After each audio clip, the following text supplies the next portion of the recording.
Thank you, Craig. Craig. Thanks, Craig. Thank you, Craig. Oh, and let me share the document again. So we can. So what we're gonna do is we're gonna do. Where is it? We're going to each say a bit of the info. Like we're each gonna take a turn. Since you guys are our lovely, lovely guests. Alrighty. Now I'm Chad, ready. Okay, 3, 2, 1. Chestnuts roasting on an open fire. We're back. That's not what I want to put on a fire. No. As you can tell, we are joined by the lovely Prince Luffy and the amazing John Boogie Ward JM. How are you guys doing One tonight? of these days, we're going to have to watch a good movie. Yeah. So we did watch Weapons together, so that was something. So we're just going to rip the Band-Aid off. Yeah, for the podcast. But we are not talking about weapons today. We are talking about shitty content. We're talking about The Nutcracker, The Untold Story. This infamous box office bomb was released in 2010 and was directed by Andrzej Kononowski. Jad, you're next. All right. Also known as The Nutcracker in 3D, the film is one of the rare movies to have a 0% rating on Rotten Tomatoes. John, if you please. All right, hold on. The thing wasn't out. Okay. Film was. Did you do the part about what it was based on, the Tchaikovsky ballet? No, that one's okay. No, the film is based on the famous Not Tchaikovsky ballet created in 1892, which in turn was based on The Nutcracker and the Mouse King by E.T.A. Hoffman. Luffy? Konchalovsky has a prolific history in Hollywood. His first film, The First Teacher, was a hit in his home country of Russia and Moscow, and was screened at various film festivals. His 3 most popular American releases are Maria's Lovers, Runaway Train, and Tango and Cash. He has won numerous awards and has received several honors in Russia, such as the People's Artist of the RSFSR. Yeah, you got it. And John? the film was primarily funded by the VBRF, a Russian state development fund funded and chaired by Vladimir Putin. Lovely. And in 2020, hold on, someone's got their. In 2020, they would sue the producers for unpaid loans that total $127 million. That I did not know. I didn't know about that. Oh my gosh. Well, Okay. they screwed Vladimir Putin out of money. That's the only positive thing about this movie. Good.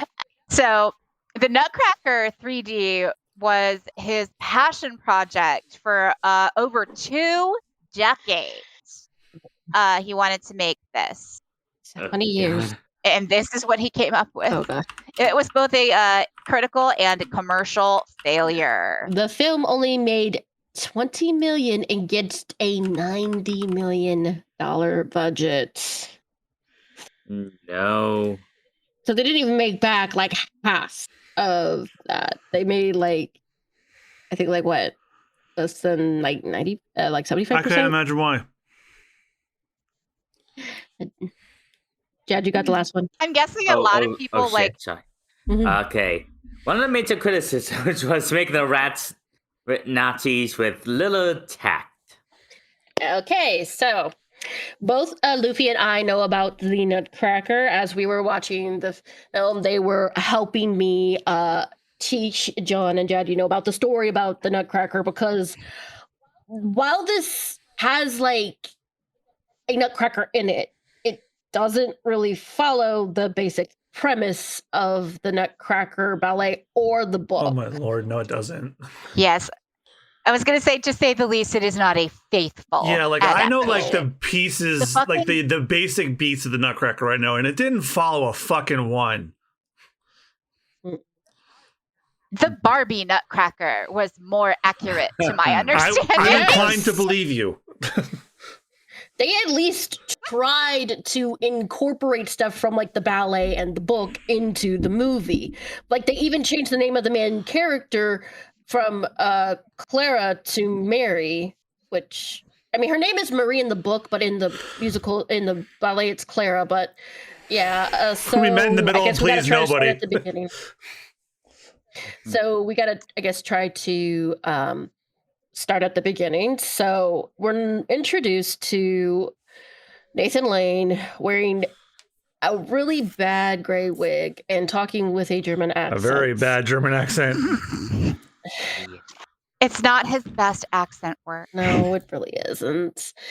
And then we are introduced to Mary and her shit-heel of a brother, Max.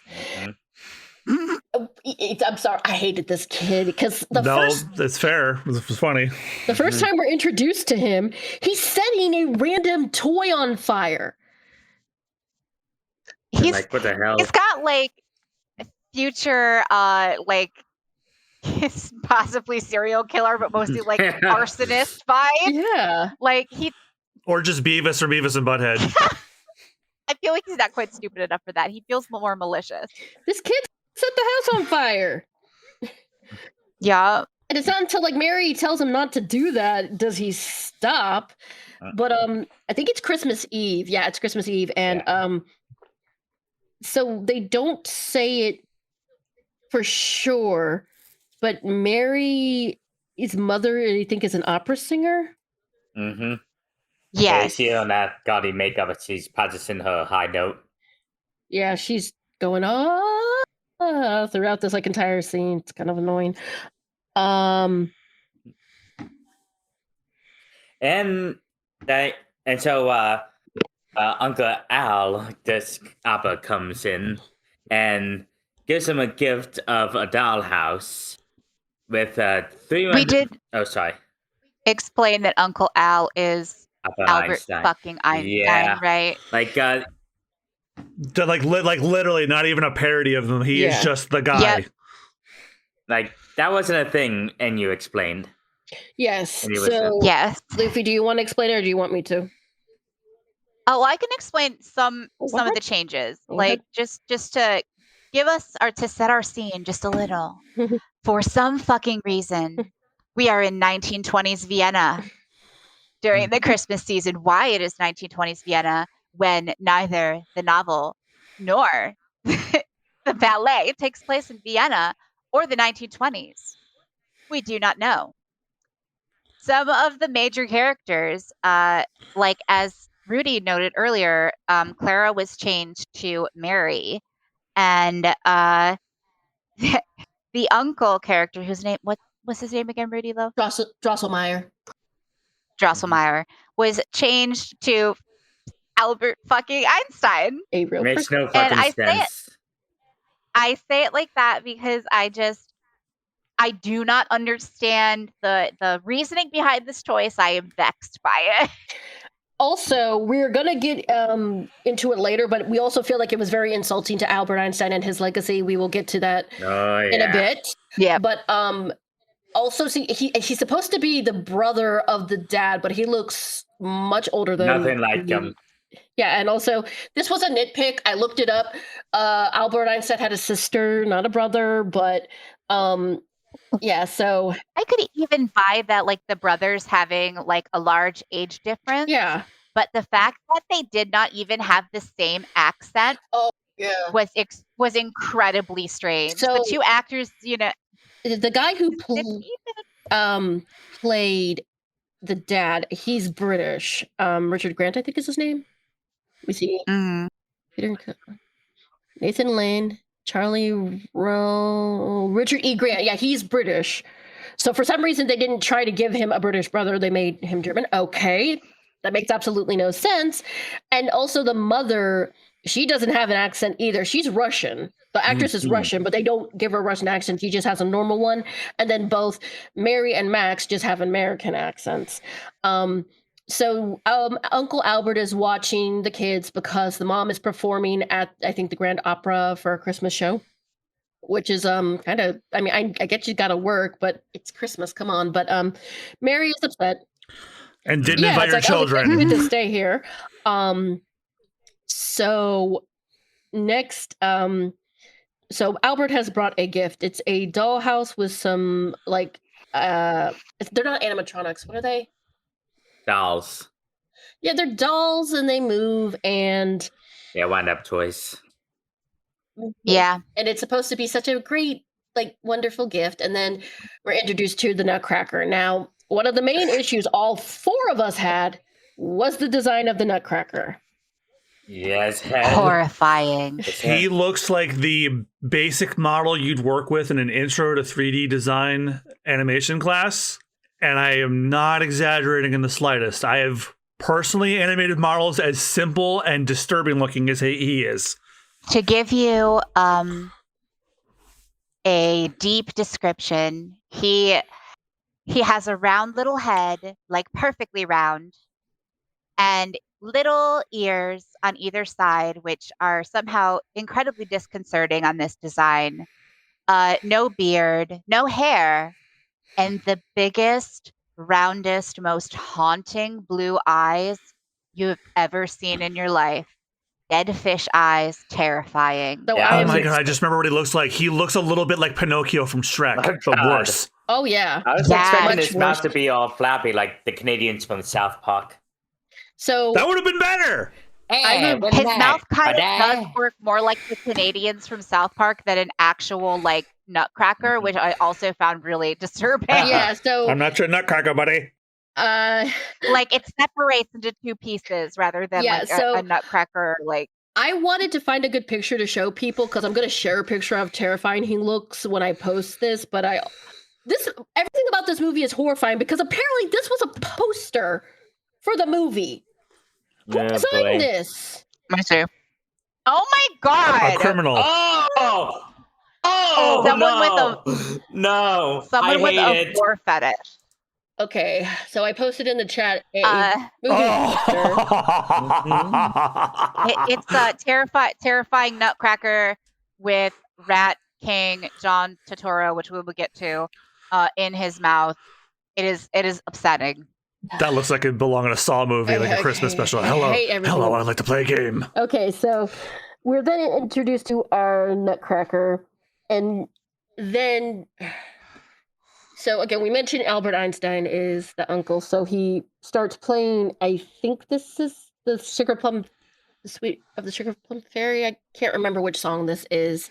It's the dun dun dun dun dun dun dun dun dun. That's Dance the Sugar Plum Fairy. Sugar Plum Fairy, and he's talking over it. Now, there have been instances where people have taken the Nutcracker score and gave it lyrics. There's a very famous Simpsons Christmas episode where they do that, and it's hilarious.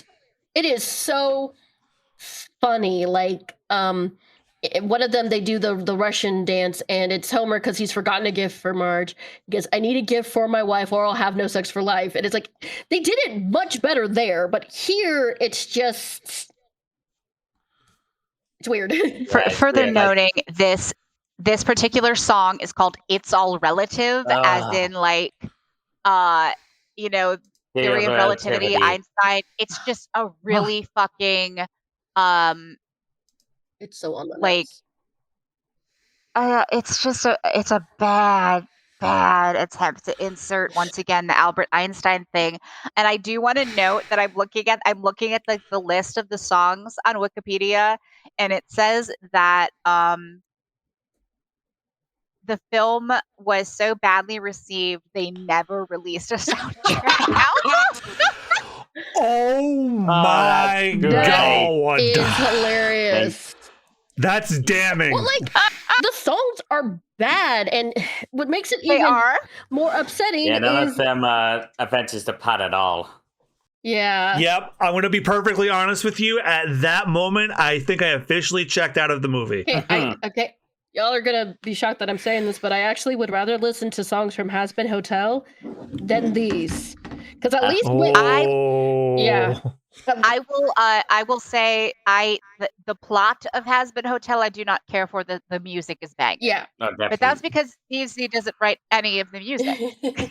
We're not gonna have that conversation here, but like the thing is that Has Been Hotel understands something about a musical, but this movie does not. And the songs No, it really doesn't. okay, but also the thing is that the other songs, it's just I've also noticed I have a thing about like rhyming schemes that can really bother me if they're done poorly. All the rhymes in here were really bad, but like we said, a lot of it was over the songs that are from the ballet, and it's such a piss poor job of them. And the Nutcracker has some of the prettiest songs in ever like created, and it's just so frustrating. And also like the scene, everybody's dancing and the dancing is really awkward because like no one's in time with the music, and the chorus is everything's relative, and it was I don't want to blame these actors too much because it's not really their fault that they were given like nothing to work with, but the two kid actors were not really singing. It sounds like they're just singing over music, if that makes straight. They're definitely not singers. They're just really not. They were struggling. Okay, so the next delightfully ridiculous thing that happens is that Max almost breaks her. He breaks it, and then He breaks the jaw. Albert fixes it, and that's when I think they sing that song. Yeah, because Max is a little shit and stuffed 3 walnuts into the Nutcracker's mouth and then broke it. Yeah, just broke his jaw right off. Bastard. Really, for real and for true. Max just sucks. You're gonna learn this. Max just sucks throughout this entire thing. Mm-hmm.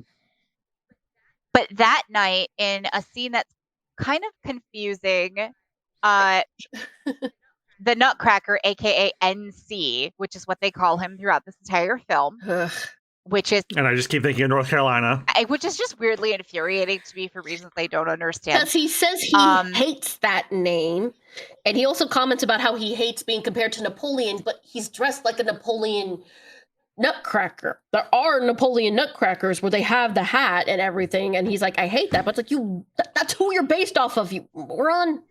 In the very least, he's wearing a French uniform. Like, yeah, bestie, that is a Napoleonic era hat. Like, so he comes to life in front of the little girl and proceeds to grow to human fucking height, like almost like very quickly.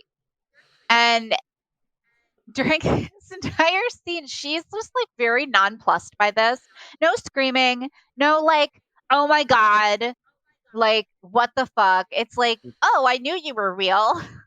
It's dull surprise. Like, yeah, like she just doesn't seem to care. Whereas I would be grabbing the nearest like furniture item and beating back the demon. Dude, I would be running out of my room screaming at the top of my head. This is not something cute and fun. And this is okay. So the person who voices this is Shirley Henderson. Now, I mentioned people might know her as Moni Myrtle from the Chamber of Secrets. She was also in Train Spotting, Bridget Jones. She's done a lot of voice work. I just found out that she's the voice of Babu Frick. Mm-hmm. Hey! Yeah, and she was also in Elio, which came out this year. Like she does voice work, and I've heard her, and I think it's good. But here, she does have a unique voice, and I don't know if they just did something to it, just because it did sound a little weird to me, or maybe it was just weird coming out of the Nutcracker's body. I don't know. And then we have. I think that it was jarring that they used a voice actor versus later a human actor for the Nutcracker that were different. And it's not that we have an adult woman voicing a young character. A lot of voice actresses will do that because they'll be like voicing characters who are like haven't gone through puberty yet, you know? And that's totally fine. The thing is, it's very distracting when he, like Luffy said, they later change the Nutcracker's actor. Now, we have this really stupid, women are not good at military strategy. How ungrateful men can be. They're not good at military strategy. Blah, blah, blah, blah, blah. Pointless scene. They go downstairs and somehow, due to, I guess, the magic of Christmas, the Christmas tree has grown to like the size of like the Empire State Building or something, and the roof is gone. We go to the little dollhouse which is now like normal sized. If you guys have been listening for a while, there is one thing that grinds Rooty's gears, and it is fat phobia in media. I'm tired of it. It enrages me on such a level. And Don't forget random misogyny earlier. Yes. That shit pisses me off. So, I mean, that pisses me off too, but I just noticed like fat phobia in media. It's specifically in media that's like aimed towards kids. Pisses me off so much because. Oh yeah, we can also add racism to that. Oh God. Okay. Yeah. So it is a chimpanzee, a racial stereotype who plays the drums, and a clown. And the clown picks up a piece of chocolate. He sits on the bed, and the bed breaks. Oh my God. According to the Wikipedia, their names are Guilegood.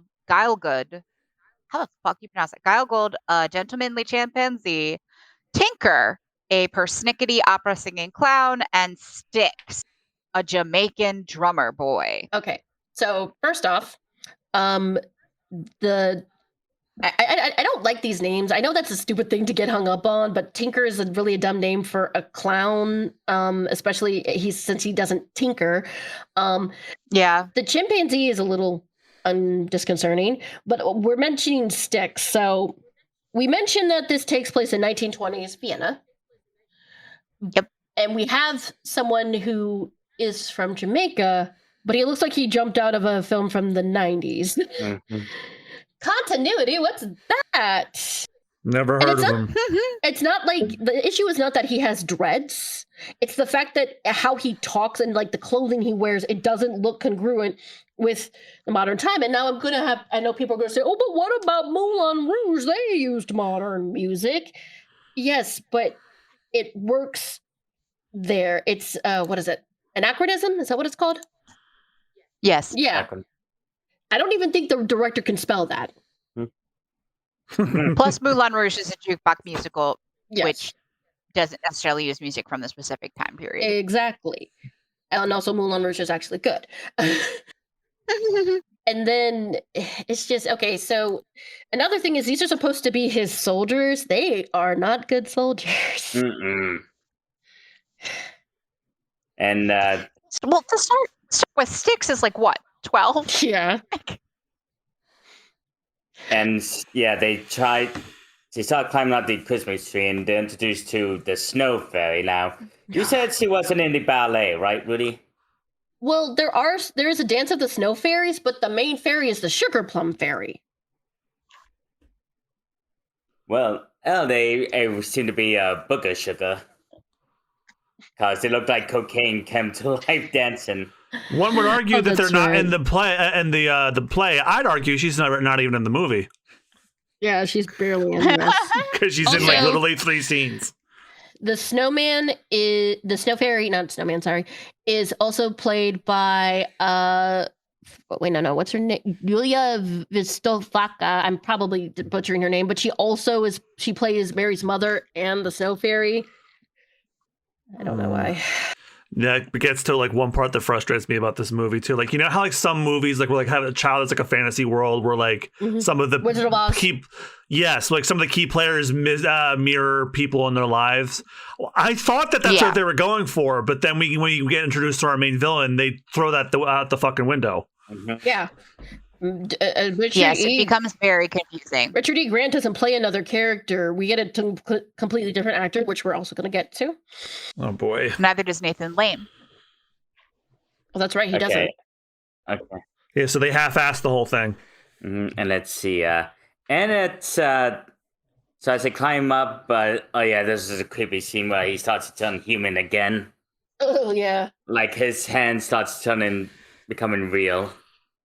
Thank God they didn't show us like his head changing. That would have been terrifying. I mean, I was still blown away by how horrible the animation and like the CG was okay. What I didn't care for was the poor compositing of like a lot of the CG onto the real. Like the big thing I noticed, like when the Russian dolls are dancing on the Christmas tree, there's no cast shadows underneath them. None at all. Like. So that's a good point. John pointed this out, but like, no, I don't think they had anybody to check a lot of these technical details, like at all. No, they clearly didn't. No, or they didn't care. the thing is, they might have had those people, and they just did not put the attention to it that they should have. Maybe. But also, John also pointed this out. There's a scene where, like John, like Jad said, it does kind of look like cocaine. They're supposed to be, I guess, snow fairies. Well, Mary goes to dance with them, and she's like in the air, but you can tell she was dancing on the ground. Yeah, they're supposed to be implying that like she's like dancing like ballet in the air, so like her feet shouldn't be planted flat on the ground. But as she's flying around, her feet are planted while she's spinning in circles. Really put me off.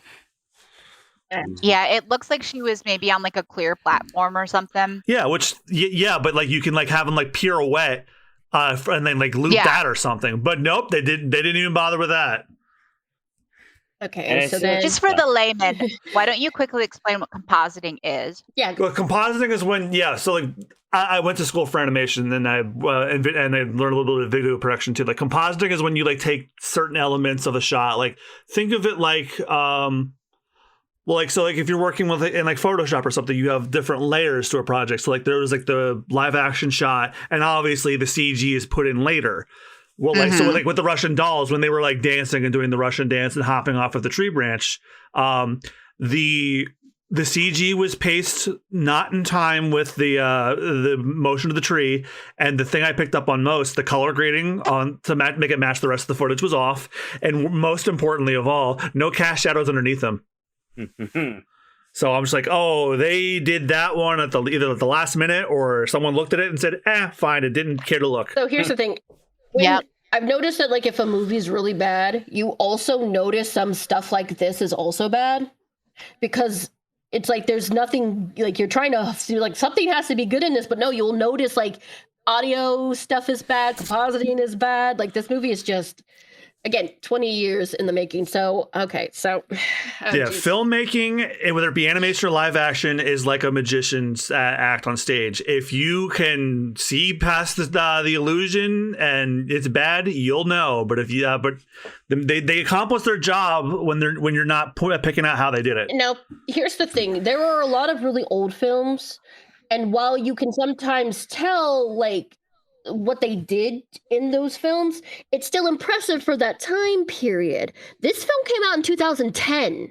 Right, not long after the initial writer's strike back in 2007, 2008. And Tango came out the same year too.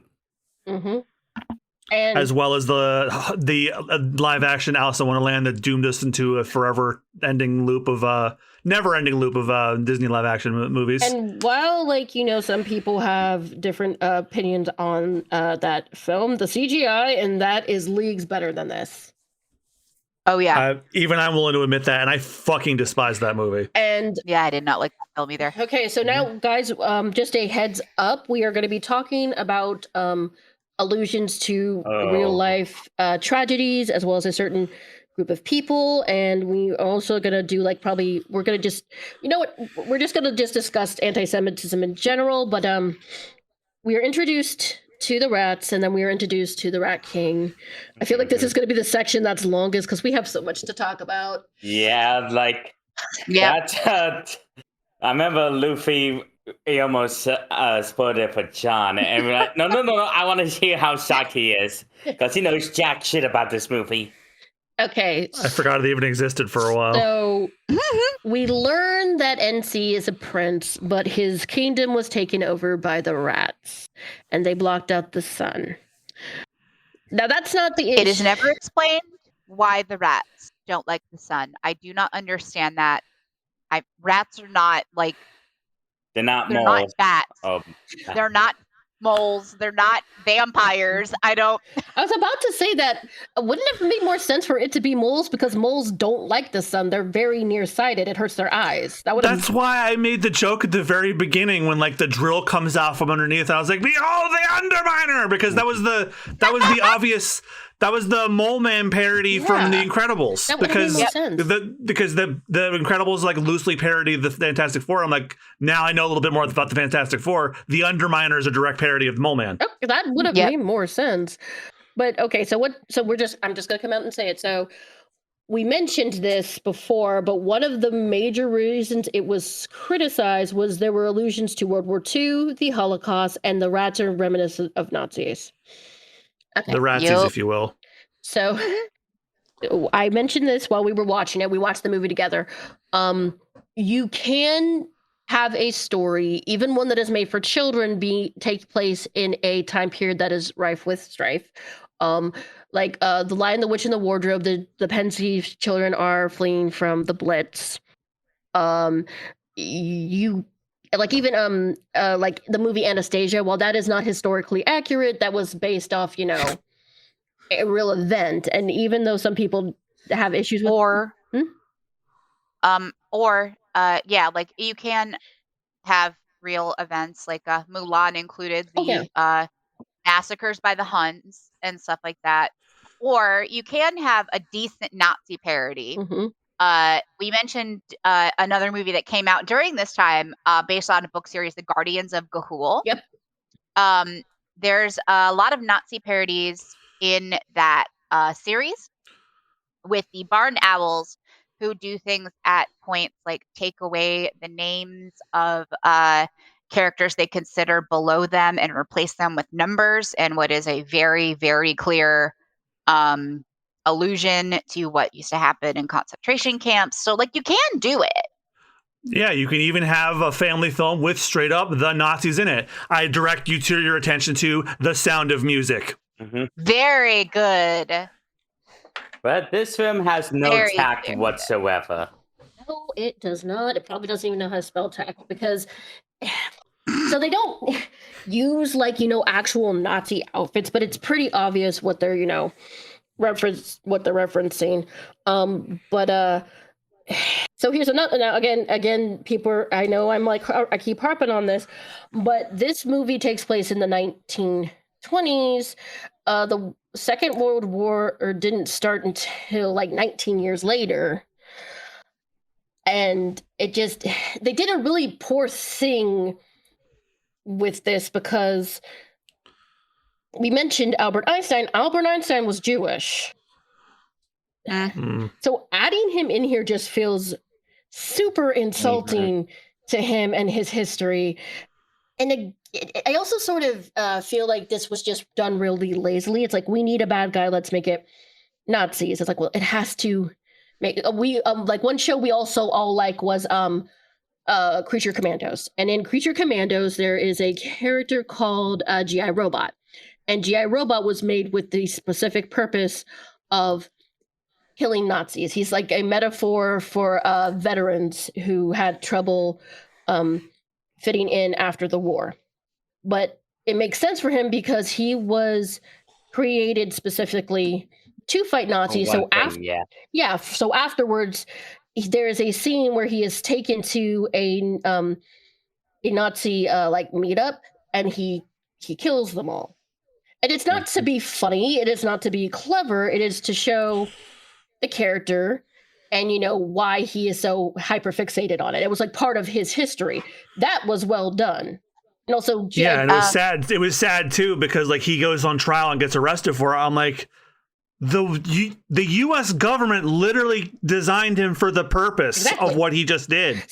So it's like he's being punished for his purpose. Yes. So I do want to make a quick aside, just to note that Albert Einstein was not only Jewish, he was in fact a refugee from Nazi Germany. Yeah, so this, again, just is a massive middle finger to him and his legacy. But what James Gunn did with G.I. Robot, like I said, it mirrors how a lot of veterans struggled after they came back. They were hailed as heroes, but then they were treated differently when they came back from the war. And that's what happens with G.I. Robot. He was sent to prison despite him doing his job. He was a robot who was created to kill Nazis. James Gunn is a good writer. He found some Nazis. Yes, and G.I. Robot is a good robot, but the thing is, it's just there's no reason for the rats to be Nazis. And okay, so the Rat King is played by John Turturro, who is slumming it. Oh my God. One of my favorite movies is Oh Brother, Where Art Thou? And he's in that movie, and he is fantastic in that. Watch Severance. Oh, he's so good in it. Ooh. So, God, he was so terrible in this. I'm almost want to say that John Turturro was better in Mr. Deeds than he was in this. He honestly, as the fucking butler with the foot fetish. Yeah. That sounds I better like in my feet. opinion. I do not know why. So here's my thing is, like, okay, so Luffy said they described Totoro as like dressed up as a discount David Bowie from Labyrinth. I think he looks like Andy Warhol. Like, guys, there is no way for us to describe just how bad this wig looks and how. I thought he was Martin Short at first. So did I.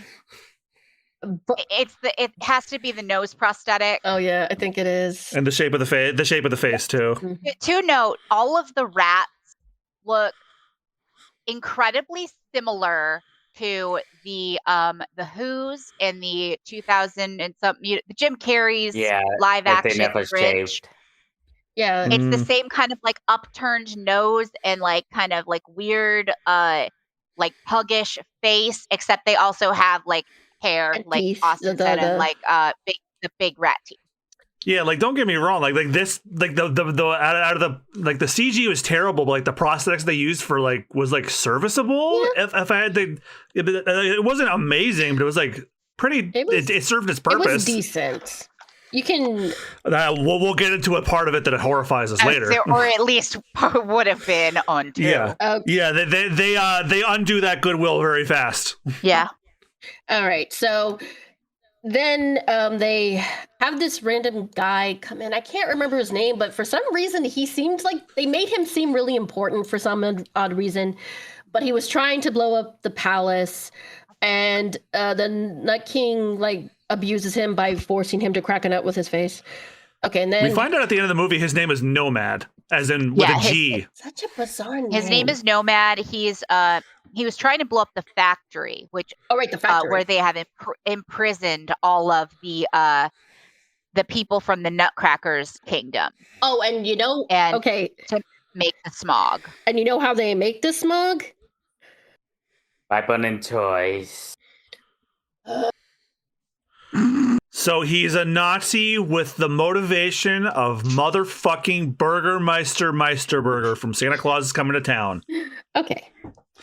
So he also has an entire wall that's just like a collage of children crying, which might have been a fun detail for another villain, but in this film, it's just so I will weird. admit, I thought that was funny. The photos are like also artistic, like too, but not helping the Andy Warhol comparison either. So no, it really isn't. Okay, this also frustrated me because the reasons the Nazis burned books was because they were trying to destroy knowledge. And we mentioned that the rats don't like the sun, so they burn toys to block out the sun, but it's like, why specifically toys? Wouldn't it make more sense to use something that burns more efficiently? I guess most toys back then were made of wood, so easy kindling. I don't know. I think that part of it might have been to produce particularly smog, like rather than just like smoke that maybe isn't going to block out the sun. But I noted that the more that I thought about it, the more ridiculous the whole like premise became to me, because it is the 1920s. And in the 1920s, we had the Industrial Revolution, which meant that everywhere was covered in smog. What were the rats even worried about? Maybe they were secretly gremlins. Maybe. So now this is something I mentioned while we were watching it, and I'm not sure why I'm so fixated on this. And there is an art piece called The Physical Impossibility of Death in the Mind of Someone Living.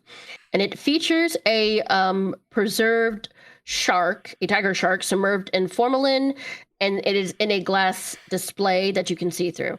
Now, I am on the Wikipedia page for this, and it even says that the 2009 British Hungarian film, The Nutcracker in 3D, features a scene in which a pet shark is electrocuted in a water tank, which the director cites as a reference to Hearst's work. Now,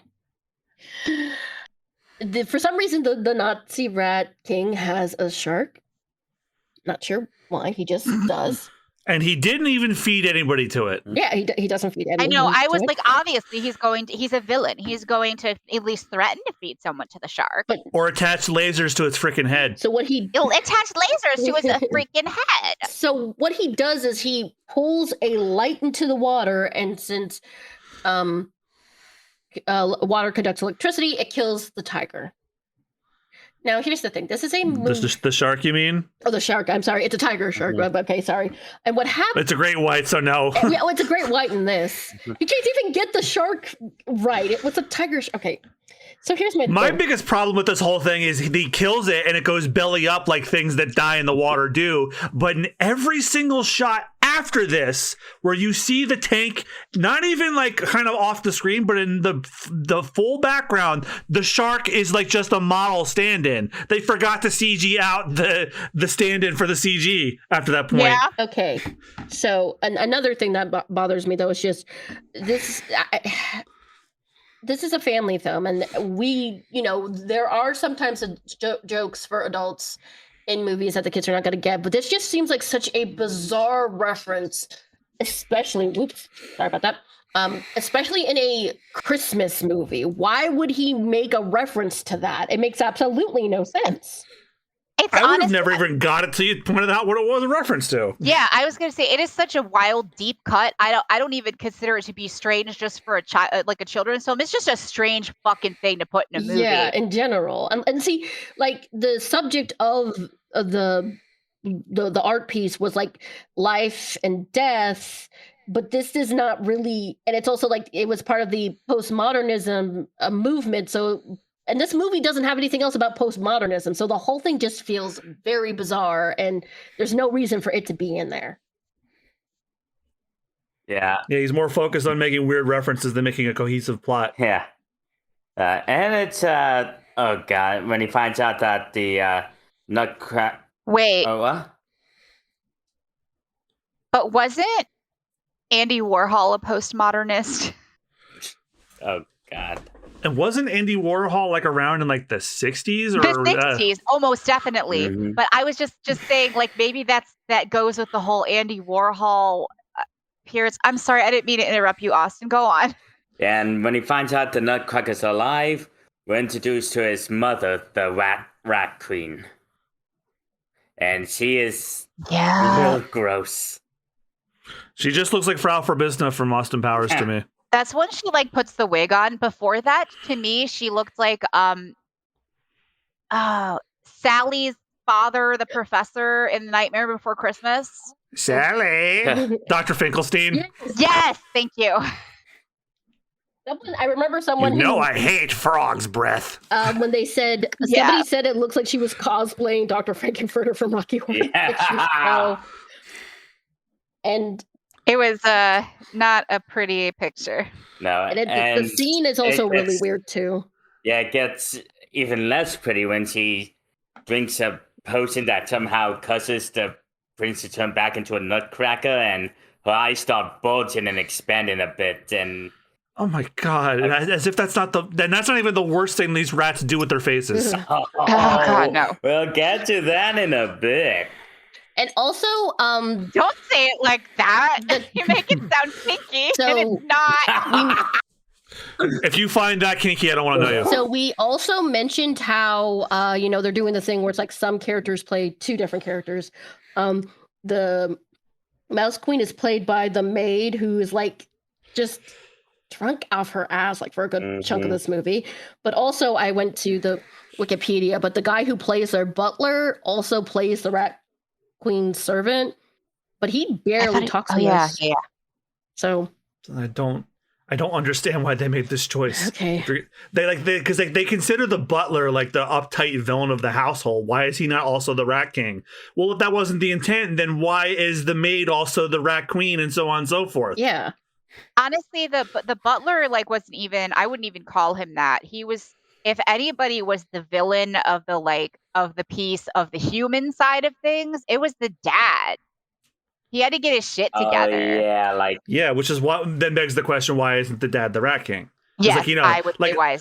Yeah, it's like getting. I'm trying to get into the child's mind here. Like if they're in the separate world, that they should get, it should match, but they almost do it, but they they dropped the ball. But also, like, Yeah. they did that in when you go see Peter Pan live.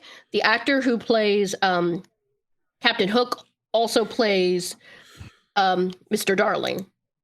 It's the same way in the Disney movie too. Hans Conried's both the dad and Captain Hook. Yeah, and like they kind of do that to show that there's a chance like maybe Hook is not that bad of a guy, because Mr. Darling's not a bad person. Like in the He's just a stubborn oaf. Yeah, in the Peter Pan movie, I like it when he's like tying Nana outside. He's like, "Oh, Nana, don't look at me like that. You know, the children aren't puppies. You're a dog." And you know, it's like he's not a bad person. He's just sort of forgotten how to be a kid. But here, like we said, it would have made more sense for Richard E. Grant to play the Rat King. And then this is a scene that made John laugh. The rats have mechanical dogs. Yeah.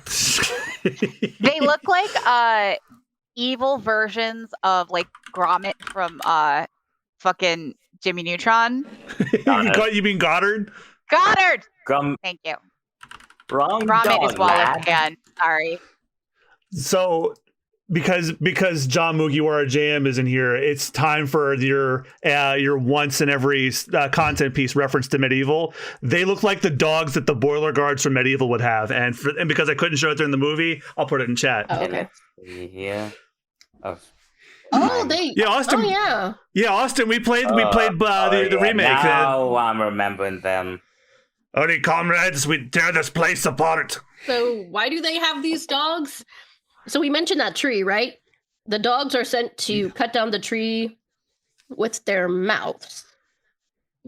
And there's like these weird cartoony sound effects that go along with it.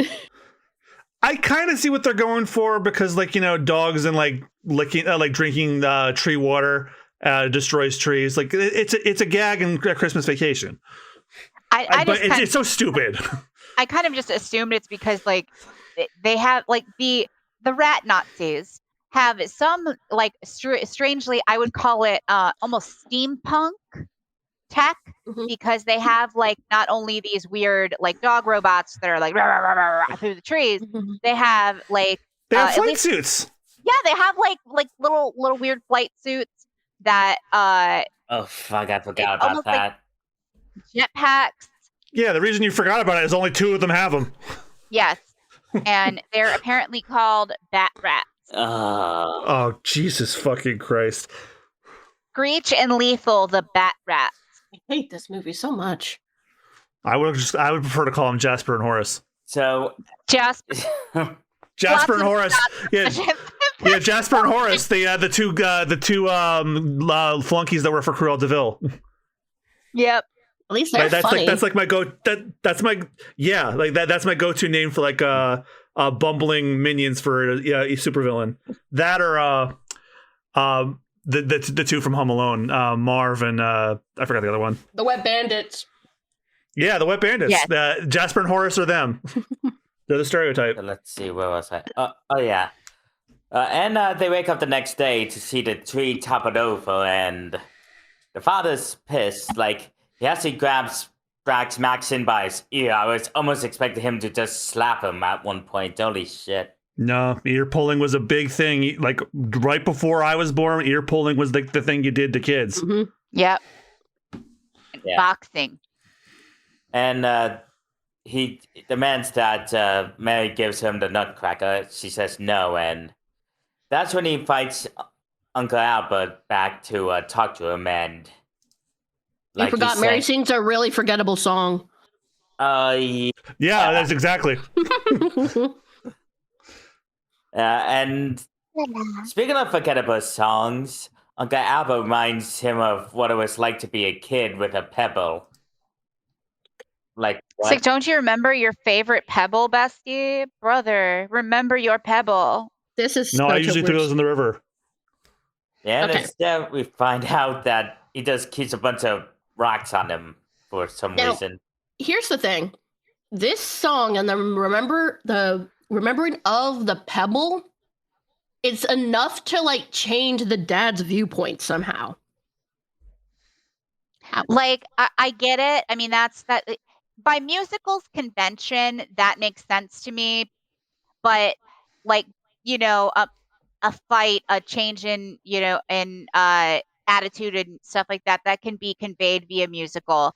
But this particular musical number is in fact very strange. I think the whole point of it is basically to be like, remember what it was like when you were a child and you had like whimsy and shit, and stop being mad at your kids for behaving like children. But also just But the scene is also kind of, I think, oddly shot. Did anyone else think that? Yeah. it is very oddly shot. I They're kind like- of mentally blocked it out. They're like in the dad's office during this, and like the kids, like in the staff are like outside with their like ears pressed to like the. And they bop every once in a like- while to the music. We did forget to mention that John Turturro also had like a Rat King number that possibly was one of the better numbers, but was also very out of place. Yeah, it was like jazz. Jazz It number. was Yeah. so fucking weird. Also, did we mention who helped write for this movie? No, I don't think we Lyrics, I did. mean, Yeah. Tim Rice. Jad, what else Tim has Rice Tim is in, like- Rice, has Tim Rice worked on? He worked on Disney's Hercules. Mhm. Lion King, Oh, how? Disney. Road to El Dorado. How? These are better musicals. To imagine that he did like some of the shit that he's done, He's, and like he's worked with Andrew Lloyd he's Webber. he's primarily a lyricist, it seems, and he's done a lot of work with Andrew Lloyd Webber. Like it's just baffling. He also did the theme song to Octopussy. I was about to say. That was Yes, quite a- that Oh my god. yeah, that was like his first film and television work, as far as I can tell. And he It is a pity. looks like hasn't done much since then. I can't imagine why. Okay, so that's enough for the father to just change, and Yeah, he's done some. yeah, and it's nighttime where the Nutcracker's alive again, and Max wakes up, and just because he has balls, the Nutcracker allows him to join. Because sexism, we're still on that. Yeah. And honestly, this is the part that also deeply, deeply confused me. Because as we're going to get to, and I don't care if I spoil this part, doesn't really matter. This is all, like fabrication of Mary's. Like, Max has said, like, we're given the implication that Max is there and he's seeing the fantastical things, but then later, like when she leaves the, Nutcracker land, it's just her. Yeah, it doesn't make sense. So like Max doesn't even get the grace of being like XP'd onto another character like the mom or anything. He's just himself, and then she just abandons. All right, But I'm somehow sorry. he Go back. gets back to the house. This movie doesn't. That's what I'm saying. Is was he ever really Yeah, there? that's confusing too. Also, Max doesn't really respond to the Nutcracker. He just pokes him, and he's like, "Okay, whatever."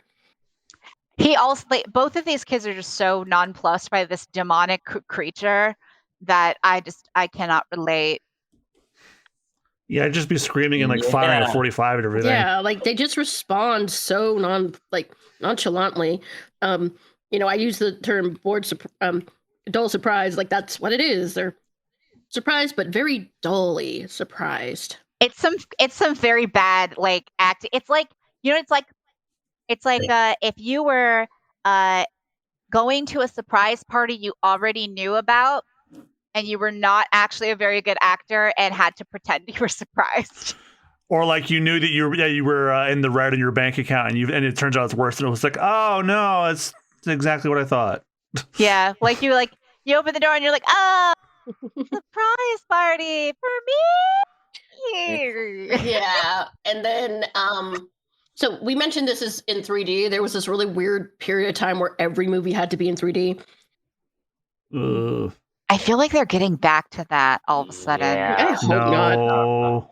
And And I'm like, No. stop that. That Stop doing that. 4DX gimmick they're trying to push with the shaky That seats shit, and that water shit. jet. Come to think of it, I think I've noticed when I buy movies tickets on Fandango, they still have a 3D option. I'm like, why do you have this? No one does these anymore. I don't even see anybody with the glasses anymore. And like why are you doing like- this?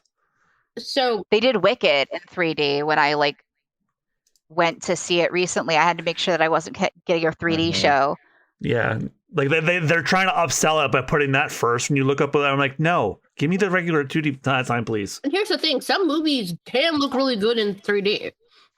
The first Avatar looks phenomenal in How to 3D. Train Your Dragon. I'm willing to admit. How to- How to Train Your Dragon, I think, looked pretty good too. I'm struggling to remember any other ones though. Coraline actually And- looks really good in 3D. Yes, I remember seeing that one too. So the thing is, they do this scene where NC finds a pen on the floor, And he and gets dragged by something, and the cameras are shaky.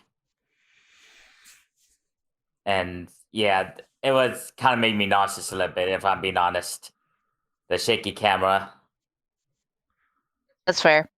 And we cut to Max and Mary, was it? Mary, yes. Yes. And they get lured into a trap at the fireplace with the Rat King. And that leads to a very disturbing scene when he laughs. His mouth turns into a rat mouth. And it was so unsettling. okay, so Like, actually, It's not. For There's those, since two- since this is a podcast, so let me paint a picture for you. You know the scene in SpongeBob when Squidward very lightly tries the Krabby Patty for the first time? Imagine that CG'd onto a human Oh, face. God. that's Yeah. actually a good way to describe it. But before that, It's- see, he's captured not just NC but also Tinker and Sticks. He tells Yes. Tinker to play some music. He then grabs Tinker's head and takes it off of his body and starts playing with it. Like soccer ball style, throwing it around. He throws it to Max, who, being the little shit he is, kicks it, and then thankfully he puts the head back on. But he then decides to torture NC with putting a bunch of nuts in his mouth, haha, and tries to get him to crack it. And it's actually like very disturbing. But Mary grabs the pen and like squirts ink at it, and then the Rat King turns around with the rat mouth, and it is horrifying. And like roars at her. Keep in mind, this is supposed to be a family-friendly film. What other As thing a 35-year-old man, if I saw that, I would have ran out screaming. I like a couple other things I would know about that scene. It's kind of like a juxtaposition when they take off Styx's head and they're tossing it around. There's a moment when Max catches it where it is like the worst prop you've ever seen in your life. Very clearly a plastic head. It looks like that bit had been done in like the 80s. It's a JC Penney's Like- mannequin head. Yeah, it's just really badly done. And then we get the transformative like vor-esque rat mouth. It's just horrifying. I hate watching it. I hate watching the motion of it. It was so grotesque. And it's like, I'm not even a person who gets freaked out by body horror, but like when it's done with bad CGI, I just Yeah. it upsets me. And it's just Yeah. okay, now I've mentioned how I really don't like Max. I really don't like him here. He's not listening to Mary. Mary's telling him the Rat King is bad news. He gets swayed by riding a motorcycle. He gets red pilled. He gets rat pilled, if you will. That was perfect. Yeah, And- and that's all it takes for him to turn traitor. Really, Max sucks. Yeah, and somehow the monkey manages not to get taken away with him. Don't know how that worked. Yeah, he managed to avoid being captured in the fireplace in the first place. Not sure how, but okay.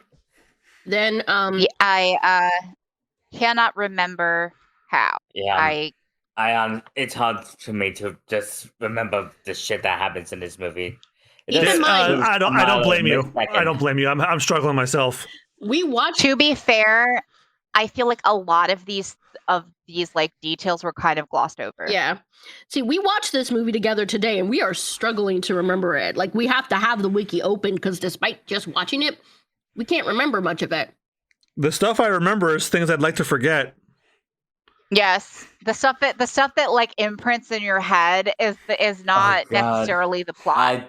I remember how the Nutcracker and those two guys managed to escape. Like, the clown just presses his ass cheeks against the cage, and for a second, I thought the run of the motorbike was just him tearing ass. It's a stupid ass kids movie from the 2000s. I would not put it past them. I wouldn't be surprised if the trailer was edited to have a fart noise, because you know they will edit movies to put in a fart joke that isn't actually in the movie. Yep. So somehow, yeah. So the mirror in the attic is magic. Not sure why. Got that part where the Nutcracker just ends the balls with his mouth. Oh God! That was so disturbing. Especially since he had like the George Washington rotted wooden teeth. It was so gross. And he doesn't have those teeth in any other scene. Yeah. Makes no sense. And then okay, now we get to the mirror. They make another fat joke. For no reason. There's no reason for this stupid joke to be in here. Like I said during the watch through, you can make a joke about not being able to fit through a tight squeeze without making a fat joke. Yep. You can comment on how fat. No, he's not, which is what I thought was weird about it. Yeah. I must agree. So Mary and Guy Gold, the monkey, they steal disguises from a rat and try to go find Max and NC and all their buddies. They come across the Rat King and Max, who are in the city center where all the toys are like being taken from children and thrown into a giant fucking like oven. It's again, the Nazi parallels are not subtle. No. And not tasteful either. And all the children are like, run, not our toys, no. And Max suddenly gets a conscience out of nowhere and is like, I don't want to burn these things. So the Rat King basically is like, fuck you, small child, and throws him into like a cage. He imprisons him deep in the castle. Yeah, he got a conscience because he had to move the plot along. Yep. Yeah, so they oh, go ahead. Yeah, so May winds up in the factory where she sees all the toys on the conveyor belt going in the incinerator. And she finds those two other toys and the Nutcracker. I refuse to call him and see. Fuck that. That's a dumb name. I'm calling him North Carolina, I'm telling you. Yeah. So he's allegedly dead because he's not moving at all. And oh god, I forgot this part where they turn one of these songs into like a... She grabs him off of like the conveyor belt and then has a very painfully acted scene where she's like, oh, I love you. How could this be? I can't believe it. You're not allowed to leave me. And cries her sparkly Pikachu tears all over his lifeless body, which transforms him into a boy permanently because, I don't know. Because fuck you. True love's kiss, but not a kiss because I guess the actors were too young. So true love's and also you get splinters. You forgot to mention that the snow fairy comes and Mary asks her for help And this, Yeah, and she's crying over her She's like, dying what do I do? boyfriend. I don't know. And she pisses off. no, that literally is what happened. She says, "What do I do?" And the snow fairy says, "I don't know," and vanishes. I don't know. What am I, magic or some shit? Peace. It's like that one meme of that one dude who's like, he does the peace sign and then just fades out. Yeah, that's basically Yes! what she does. And also, where have you been for like what the past like 30 minutes? Okay. Unaffordable, that's where. You forgot that one song Sticks and the clown play to distract the gods. Can we even really call it a song? No, it's to the tune of that one. It's called "You Gotta Hang Loose and Catch the Show." Oh. And again, it takes. And it's. Ugh. Okay, so Yeah, go ahead. I don't even remember it happening. So I want to mention this. Another thing we had talked about was how this had a really super stacked cast, because like we got Nathan Lane, a man of the screen and stage. He was in The Birdcage, and I was like, this guy Tinker looks kind of familiar. This guy Hugh Sachs is in Bridgerton. He's fantastic. Oh, yeah, he is. In Bridgerton. He plays Brimsley, who is like the queen's gay bestie. I know that it sounds... Yeah. But like, he's like her servant, and he is like the one who has stayed with her the longest. And he does a good job in this. I'm like, oh man, he must really had needed a job, because he is way too good for this. Like, everybody is way too good for this. Richard E. Grant was in Bram Stoker's Dracula, The Age of Innocence, Portrait of a Lady. He was in the first new Star Wars film, the second one, Rise of Skywalker. He was in Saltburn. He's been in Doctor Who multiple times. He was on Frasier. When you mentioned Nathan Lane, you forgot one of Nathan Lane's most iconic roles, Timon in Lion King. Yeah. Yeah.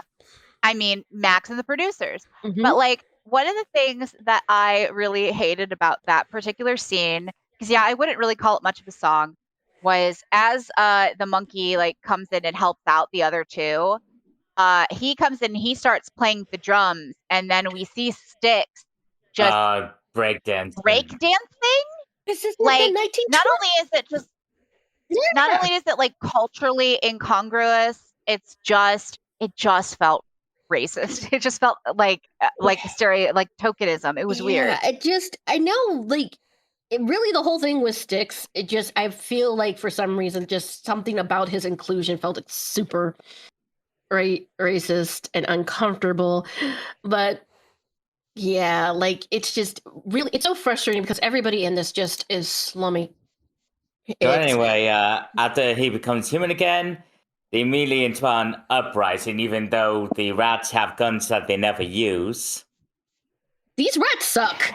Yeah. And I will say, the thing that drove me fucking nuts about the uprising scene is, after all his blah, blah, blah about military efficiency and girls don't understand blah, blah, all he does basically is show up, show that he's alive, and then all of a sudden, all of the like people who've been enslaved in this factory are like, yeah, the prince is alive. Now we fight. Like, why weren't you people fighting before?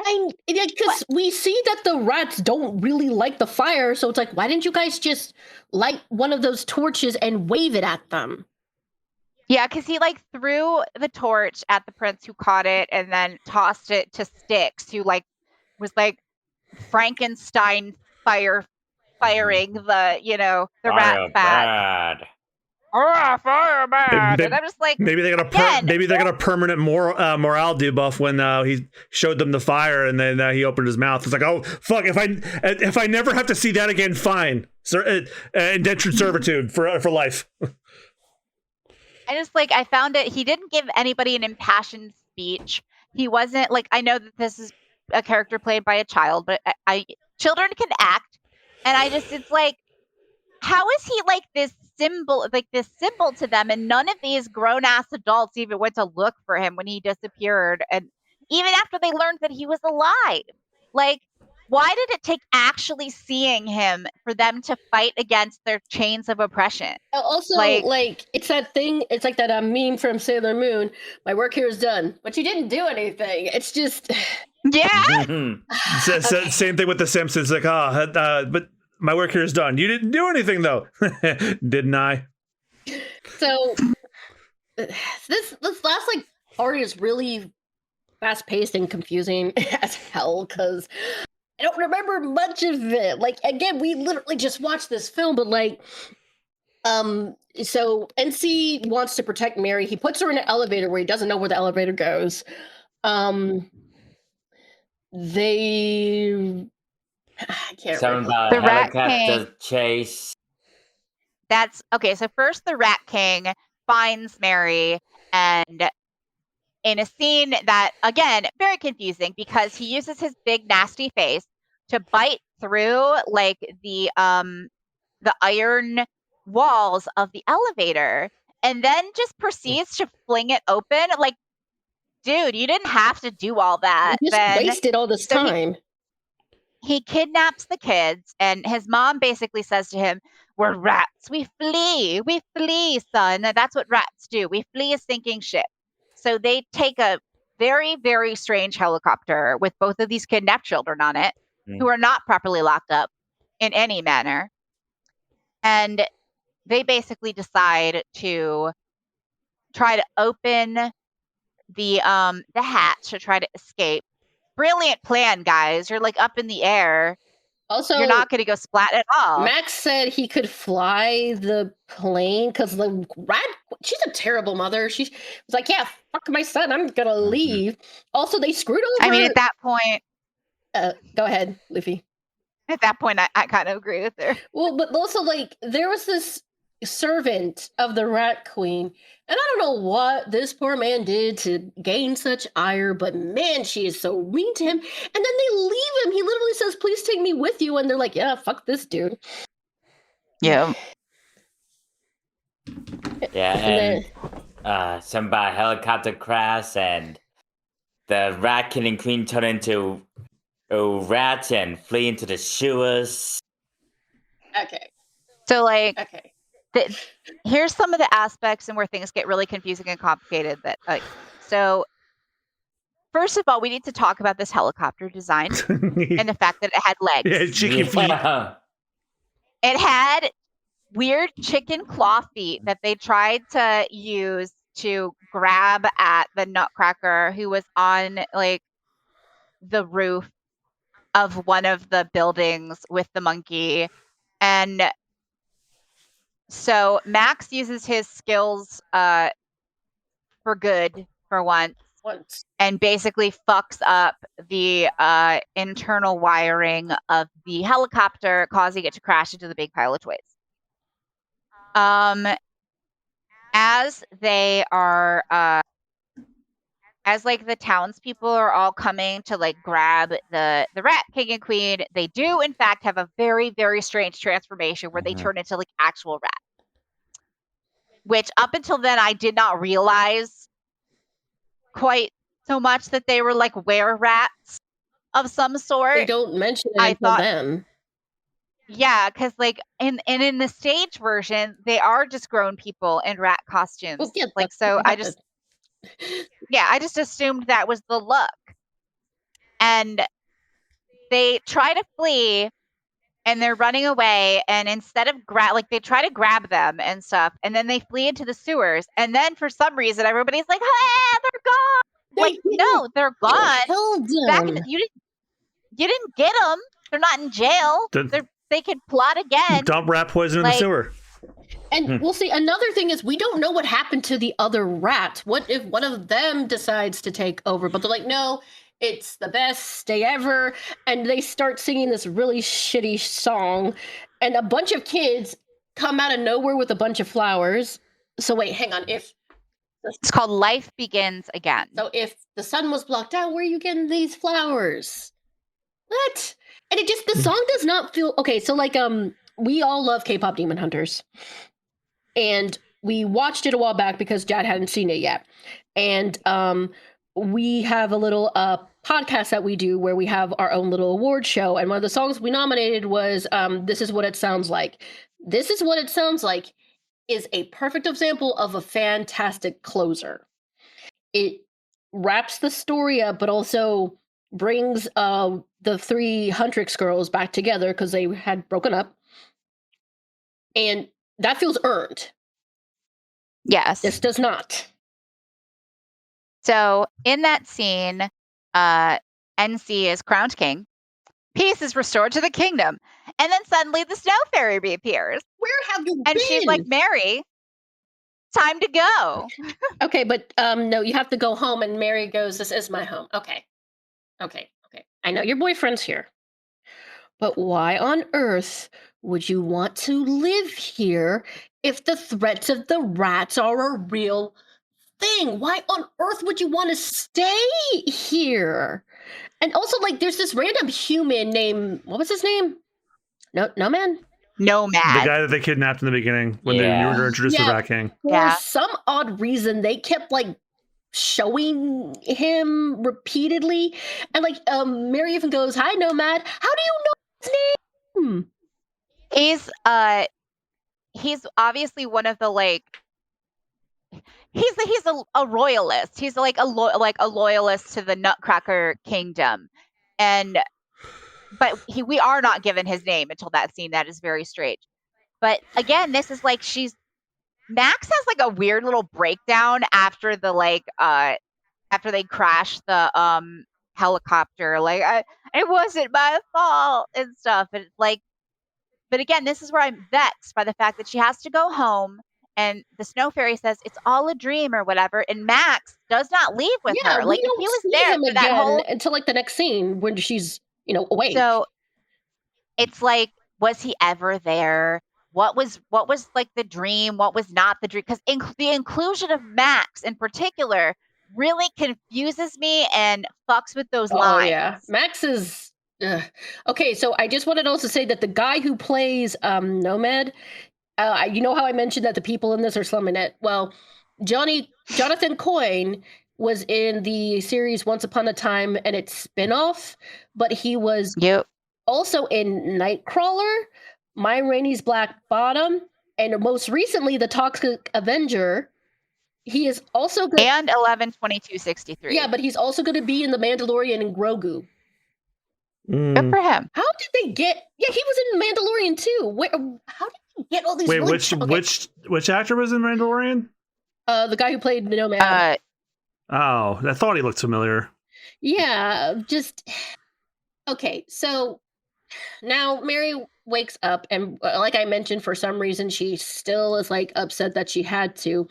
But then her dad comes in, and it's like, "Were you dreaming?" And she goes, "Yes." And he's like, why don't you tell me all about it? And John made this joke. It's like, yo, you don't want to hear that, father. Like, really? Well, why? It's just okay.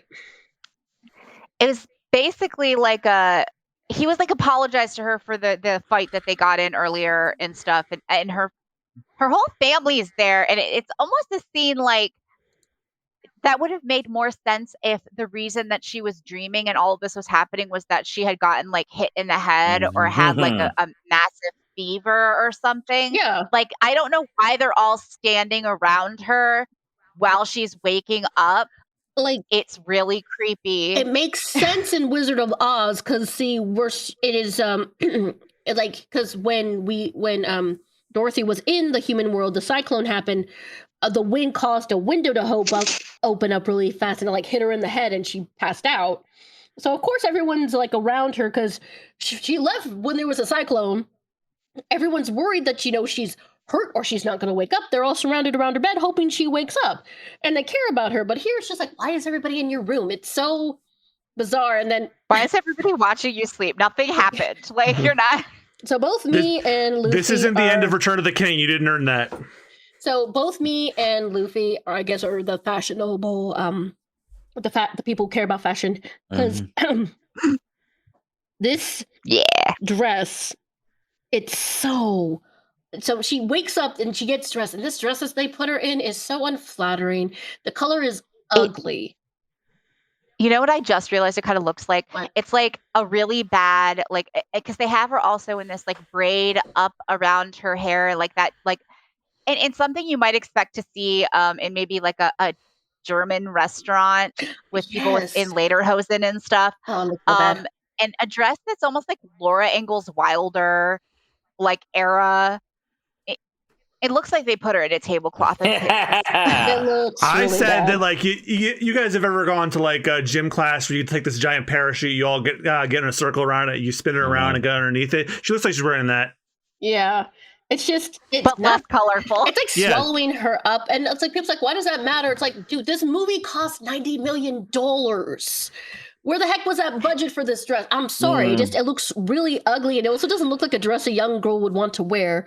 Now, as both me and Luffy have mentioned, we are both, well versed in the world of the Nutcracker. So we explained that at the end, when Clara wakes up, somebody who looks like the Nutcracker is there. That's always been a part of the story, but here it just felt Rushed. no. In this case, her uncle Albert was like, come,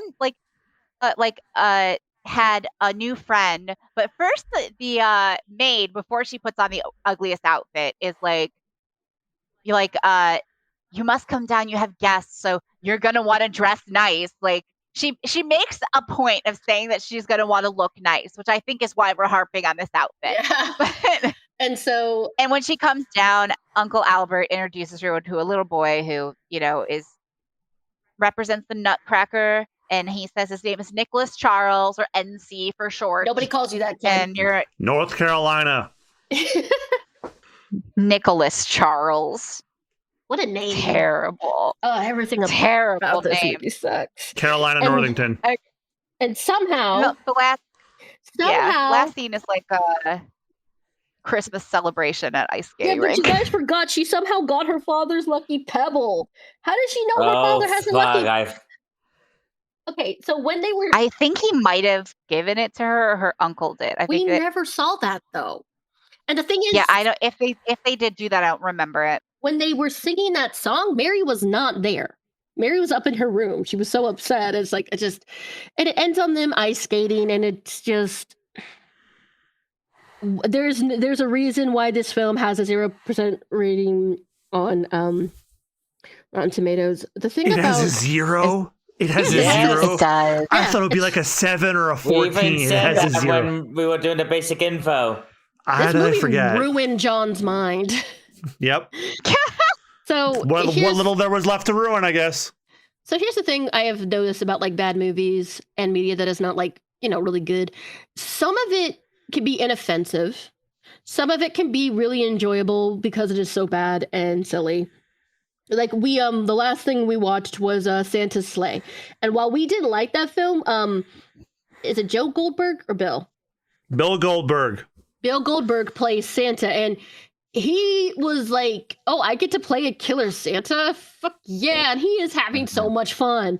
He is loving it. All like the energy for that movie went into him, so he made it easier for us to watch that film because it was obvious he was having fun. I have to know, did he Yeah. spear anybody? Yes, Yes!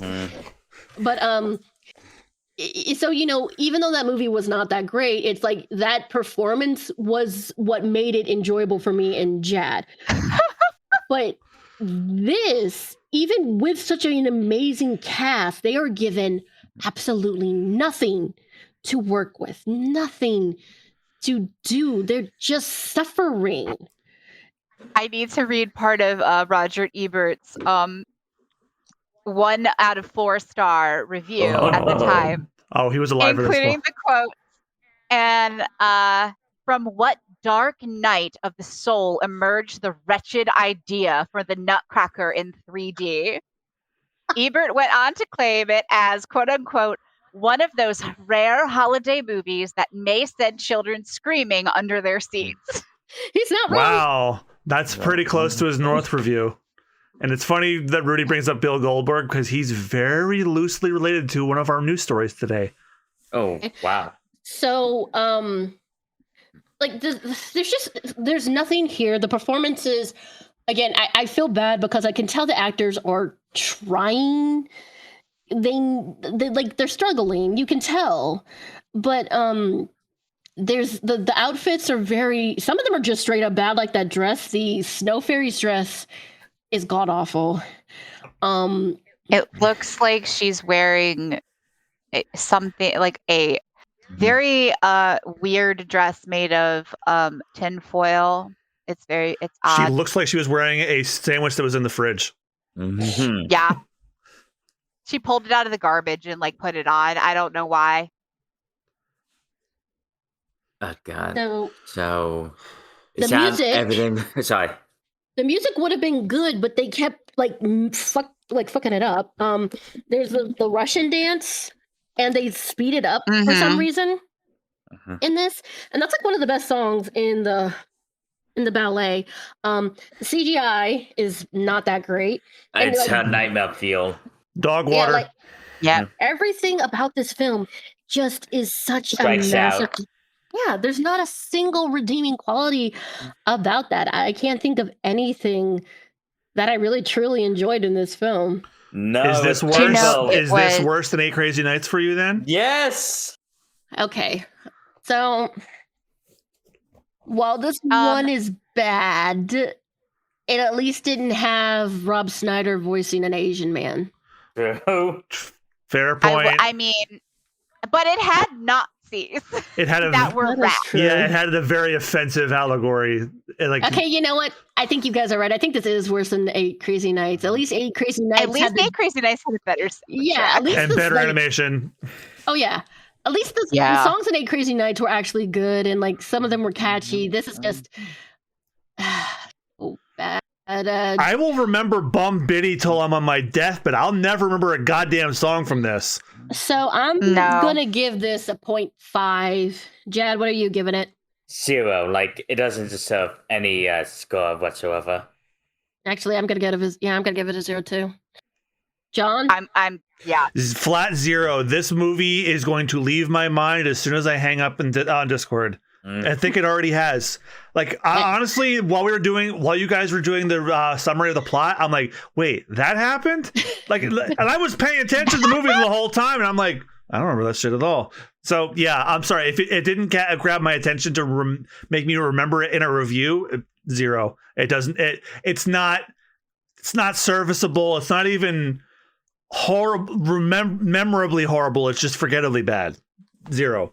I do think parts of it are memorably horrible, namely those rat mouths will probably never leave me. I would prefer to forget that. I'm also going to give it a 0. I apologize for our somewhat discordant summary, but yeah, if most of the plot points just escape you almost as soon as you see them. It was meant to And- torture. Like our brain is subconsciously trying to black out parts of the movie that Scar does. I'll say this much: for as discordant as our recounting of it is, watching it's not going to help you any. yeah. It really won't. And not to mention, like John had mentioned this, the pacing in this was horrendous. It was Mhm. It was breakneck, was. and then it slowed down to a crawl, and then it was all over the place. Like when pacing and something is bad, I check out. And it's just yeah. I don't know if it's my ADHD or how old I'm getting. That's just what happens now. Okay, so time for news, and Thank God. unfortunately we got to start all off with the sad stuff. Who wants to go first? Forget I said anything. Now yeah. All right. So do we want to start with the sadder stuff, or do They we want always start with We the sadder go, stuff. It's tradition. Yeah, we go through from Okay. top to bottom. All right. So, All right. So, hang on. Let me look at our thing. Okay, so let me scroll up. I will go first, and then I'm gonna let John go. And then Jad will go, and then Luffy will go. How's that sound? Yeah, because I asked for that one. So all yeah. right. So, Part of me feels more partial to the third one, so I can do that one if you don't mind. oh, you want to do the third one? Okay, so Yes, Jad, you could do the second one, and then John, you do the third. All right. And see, while we were watching this, I had gone, I think it was to Blue Sky or something, and I found this. This literally just happened. Los Angeles CSI Los Angeles actress Rachel Carpani dies unexpectedly at 45. My God. Jesus. Yes. They say she was dealing with a chronic illness. It's not going into detail here. She was an Australian actress. She apparently, like it says that she was dealing with some sort of sickness, but it doesn't say what. She was known for the Australian series McLeod's Daughters, but as it mentioned, she was also in NCIS Los Angeles, The Rachels, If There Be Thorns, The Glade, and played the lead role in Lifetime's Against the Wall. I don't know if she has a daughter or anything. Yeah, this is really she was only 45. That's not that old. Not at all.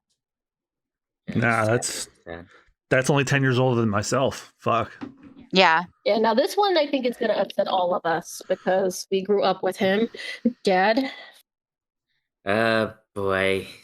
This is another one that hits me in the gut. Jeff Garcia, dead at 50. Now, who is Jeff Garcia? If you watch Jimmy Neutron, you'd be familiar with him. He was the voice of Sheen. And he died at the age of 50. He was taken off life support on Tuesday. Oh, dear Lord. He suffered from a brain aneurysm earlier this year and had a stroke several weeks ago and hospitalized in late November with pneumonia. Yes, he was doing some comedy shows around Thanksgiving, but he contracted pneumonia and one of his lungs collapsed. Oh God. He was also Pip the Mouse from Barnyard, and he also was one of the penguins from Happy Feet. And Jesus Cristo in Clone High. Yeah. Oh, God. I forgot about that one. He... this is so upsetting because the thing is Sheen, even though he was an annoying sidekick, people really loved Sheen. He worked really. He got his own show. Yeah, we don't talk about that. It sucked, but he got it. He worked really well with Jimmy and Carl. In fact, the voice actor for Carl, Rob Paulson, made a comment, because they worked together for a very long time. The show ran for 3 seasons. And so did Debbie DeBerry, who played Jimmy. Yeah. And it probably hurt Rob a lot, too, because Rob Paulson nearly died himself from throat cancer. He's long since been in remission, but he was on death's door himself, so this probably really hit him in the gut. Mm-hmm. So yeah, this really sucks. And I also don't think 50 is that old either. So it's not. No. All right. Trust me. John, you said this one. Yeah, and another childhood voice actor that many don't necessarily know, but once I tell you what they've been in, you'll go, wait, he was that guy? So voice actor and radio star Jim Ward passed away at 66. Now, Jim Ward is not a recognizable name, but when I said, when I point out some roles that he played for you, you're going to go, wait, what the fuck? That was him? Okay, so people today would probably know him best as Captain Copernicus Leslie Quark from the Ratchet and Clank games, where he played a douchebag superhero, and he was phenomenal at that. He was also Doug Dimmadome in The Fairly Odd Parents, as well as Chet You Betcha, and he was Doug Dimmadome, woman of the Dimsdale Dimmadome. And it goes on from there. He was George W. Bush in King of the Hill. He was Paul Revere in Time Squad. He was Austin, what was the name of the villain in Grim Fandango? He was the villain in Grim Fandango. Oh, yeah. Yes. Hector, Hector Le Mans. Yeah. Yes. Oh my gosh, I love that game. Shit, he's been in he so was much. Diamond Head from Ben 10. For me, in Metal Gear Solid 3 Snake Eater, he was Vladimir Grenin. So, Austin, do you remember when we were infiltrating the Russian laboratory and there was this guy who was getting drunk off his ass, and then Volgin uses him as a punching bag and the drum? He was that guy. Oh. So, and since the remake that came out this year reused all the voice acting, everyone got to hear him as Granin again. He was in Cars. Yeah. He was Chief Chick and Roger Wheeler. Oh. And he was also in Superman, Batman, Apocalypse. He was in a lot of Ben 10 stuff because, like I said, he was Diamond. He Diamond was Head. Stretch in the Casper animated direct-to-DVD spinoffs. Oh my gosh! Yeah, you're right. He was Hector Lamont. He starred in a lot of video games, a lot of Star Wars stuff. Yeah, the thing is, why this sucks is like this happened like a day after Jeff died.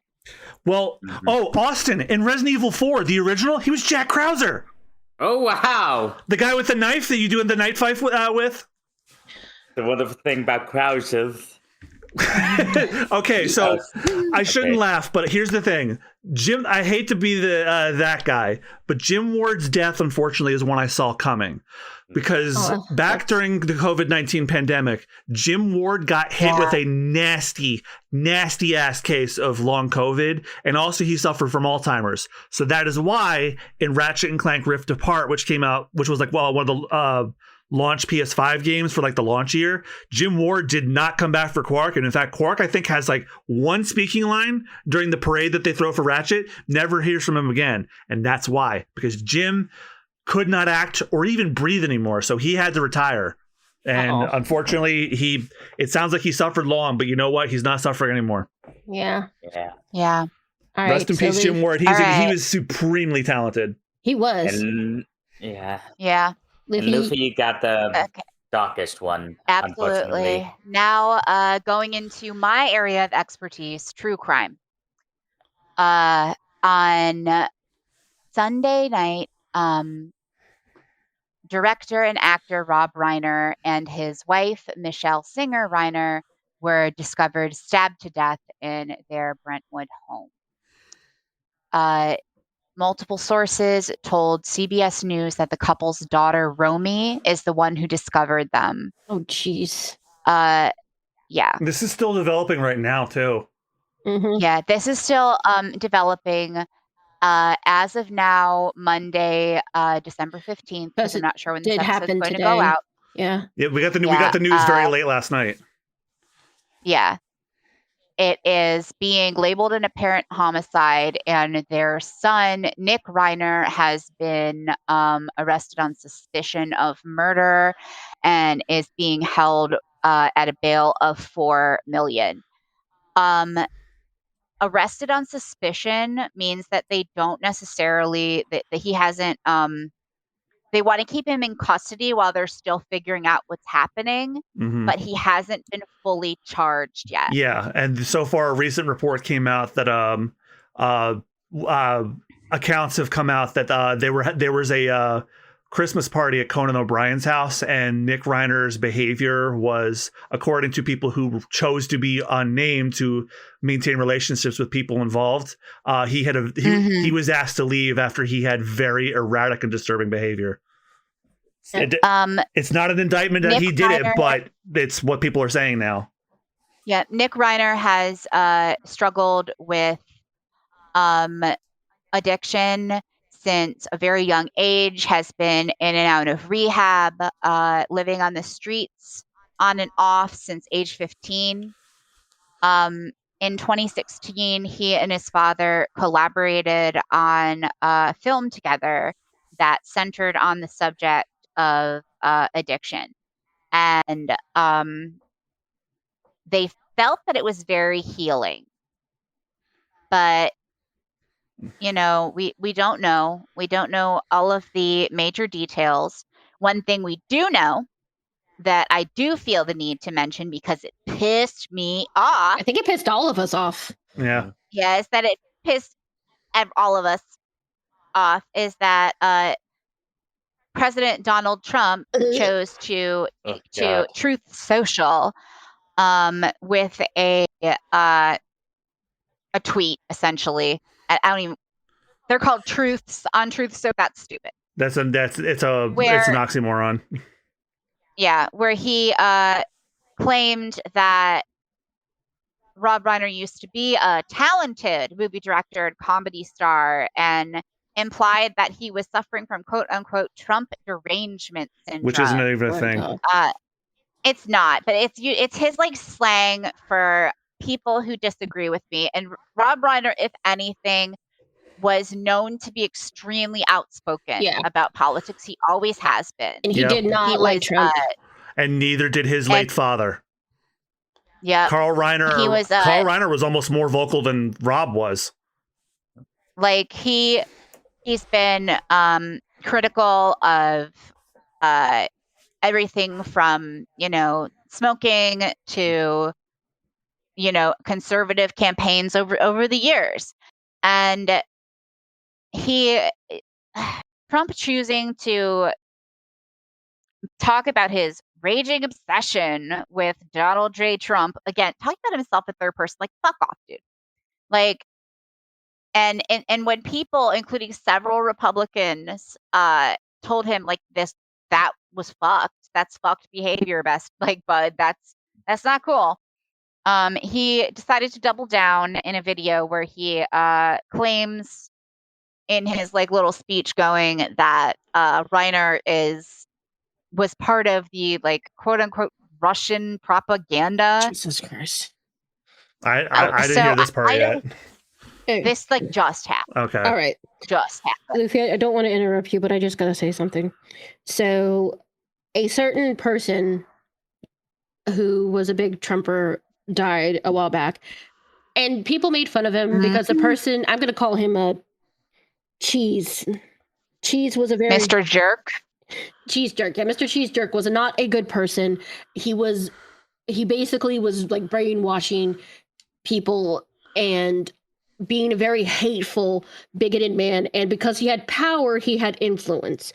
What he said affected people of color. It affected everybody in the queer community. It affected anybody who was part of a marginalized group. And so when he died, a lot of people was like, well, I don't have any sympathy for him.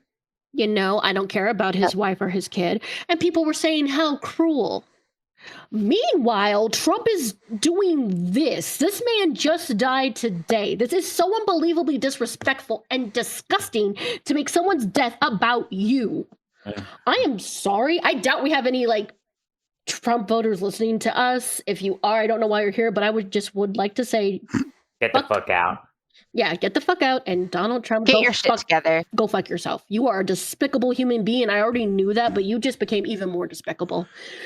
You may continue, Luffy. I keep thinking that the man can't top himself and how just utterly vile of a person that he is.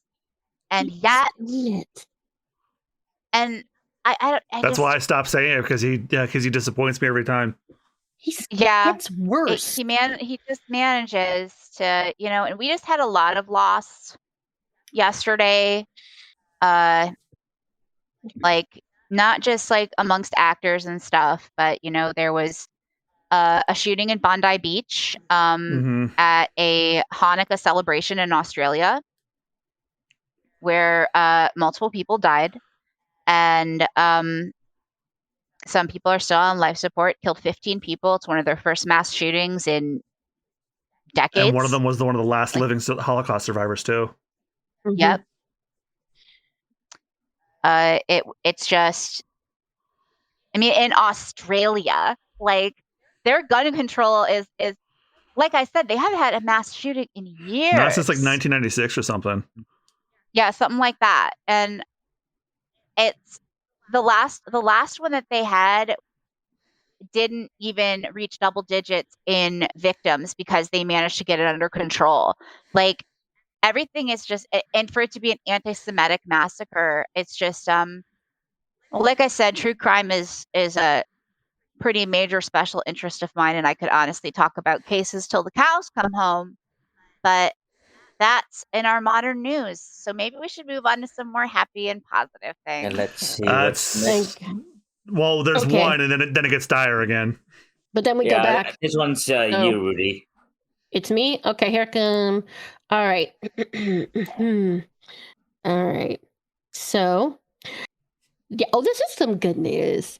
The original theatrical cut of Star Wars is coming back to theaters. I never thought I'd see the day. Never thought I'd see the day. Lucasfilms is celebrating the film's 50th anniversary on February 17th of 2027. Now, if y'all don't know, like Star Wars, the original was a major game changer. It was considered, I think it was one of the first blockbusters. I remember, I think it was either, I think Jaws might have been the first one, but Steven Spielberg sent a letter to like George Lucas as a congratulations. But like it also, Star Wars, I think, has also had a very massive influence on sci-fi as well.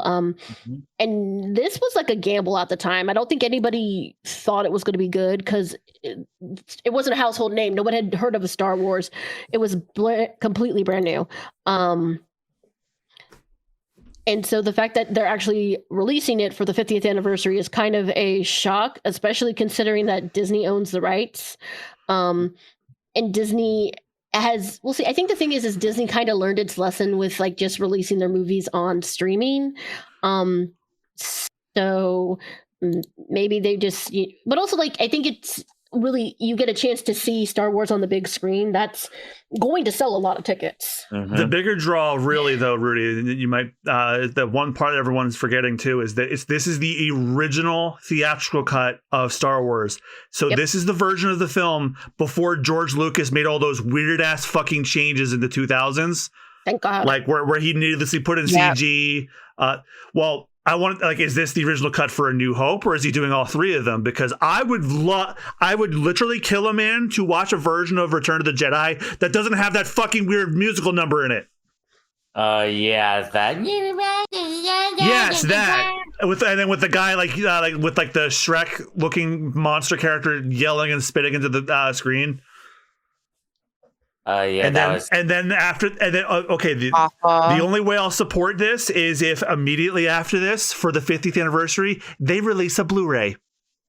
And then I will throw out the versions I have now because they probably will. No, don't.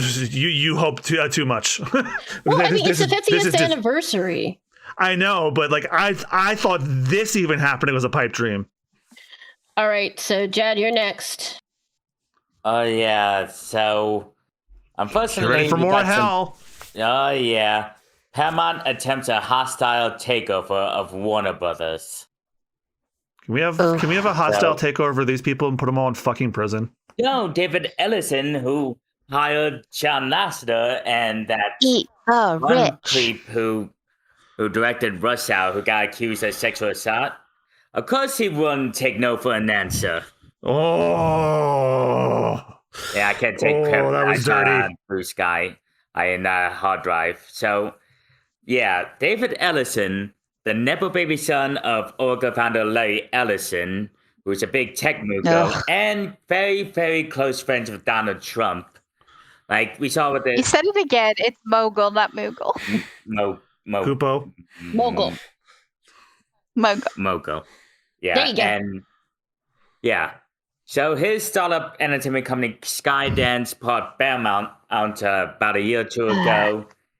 But the big changes we've been seeing is that they've been trying to make it more Trump-friendly by making CBS more right-leaning and trying to focus on those big testosterone type of big-budget action films and making one of the dumbest fucking people on the planet, Barry Weiss, the head of CBS News. Mm-hmm. Yep. Dude, he's a college dropout. He attended Purdue University and the University of California, but he dropped out film school in 2005 to fund a movie with his family money, Flyboys, but it was a box office bomb. What is it with all of these right-wing grifters starting out in film school and no one likes their fucking work and they take it out on the rest of us? I never attended Paris, but I still find that hilarious. This is also Ben Shapiro's backstory. I'm serious. He went to film school. He tried to become a screenwriter and he couldn't make it. He blames the woke left for this. and he does it while talking very, very, very fast. Okay, so it's just like sorry. Can we get back to the story? Sorry. I mean, we're on it, but go ahead. Yeah, So- we were still on it. Yeah. Like, I was having thoughts about it. Jed, can Go you ahead. explain what a hostile takeover is? So basically, they are appealing directly to the shareholders instead of management. And they're telling shareholders that they're offering $108.4 billion to buy the the whole shebang for Warner Bros. Discovery. Like, not just the studios and streaming service, but also all the networks and channels that they were planning to spin off. Like, You could feed the homeless for an infinitum with that money, you sons of now we already bitches. got a conflict of interest with Paramount owning both Nickelodeon and CBS News, so that would cause a conflict with Cartoon Network and CNN. You think they'll stop the Republicans? Conflict of interest. Sign me up. Yeah, like Ellison even just- promised Trump that there'd be big changes at CNN, See? which is ominous. See? What I tell you? Yeah, so this is very worrying to Okay. me. It is. The inmates are running the asylum. The thing Yeah, is, like, sorry. oh, go ahead. No, you go ahead. Like Netflix is already the biggest streamer on the planet, and they want to just power up their backlog. But if Paramount gets their hands on Warner Brothers, it would lead to a lot worse of the worst case scenarios. Like We'd have literally something comparable to like North Korean state TV. Mm-hmm. Not to mention a bunch of layoffs, and consolidation. And I say we plan to just fold HBO Max into Paramount Plus. And see, the thing is, Yeah. everybody's really worried about this. Like, anybody who's in Hollywood does not like this. Like, I didn't know this, but we apparently have like a producers guild, and even they like has Yes. spoken up. So So it's SAG-AFTRA. yeah, so I am a little like worried about this, but I think it's just the backlash is too great. But also the thing is that if they do this, a lot of like creators will just move on to. There's still other studios. Yeah, there's still really big studios, but it's like they need directors and actors more than they need them. And like like it's just, if they're not gonna allow the directors to do their job, they're not gonna want to work with them. That happened when they decided not to release Coyote versus Acme. A bunch of Jad told me this, but a bunch of directors called and said, we don't want to meet with Warner Brothers anymore. It's like it's just this whole thing is not a good idea. I'm praying it doesn't happen.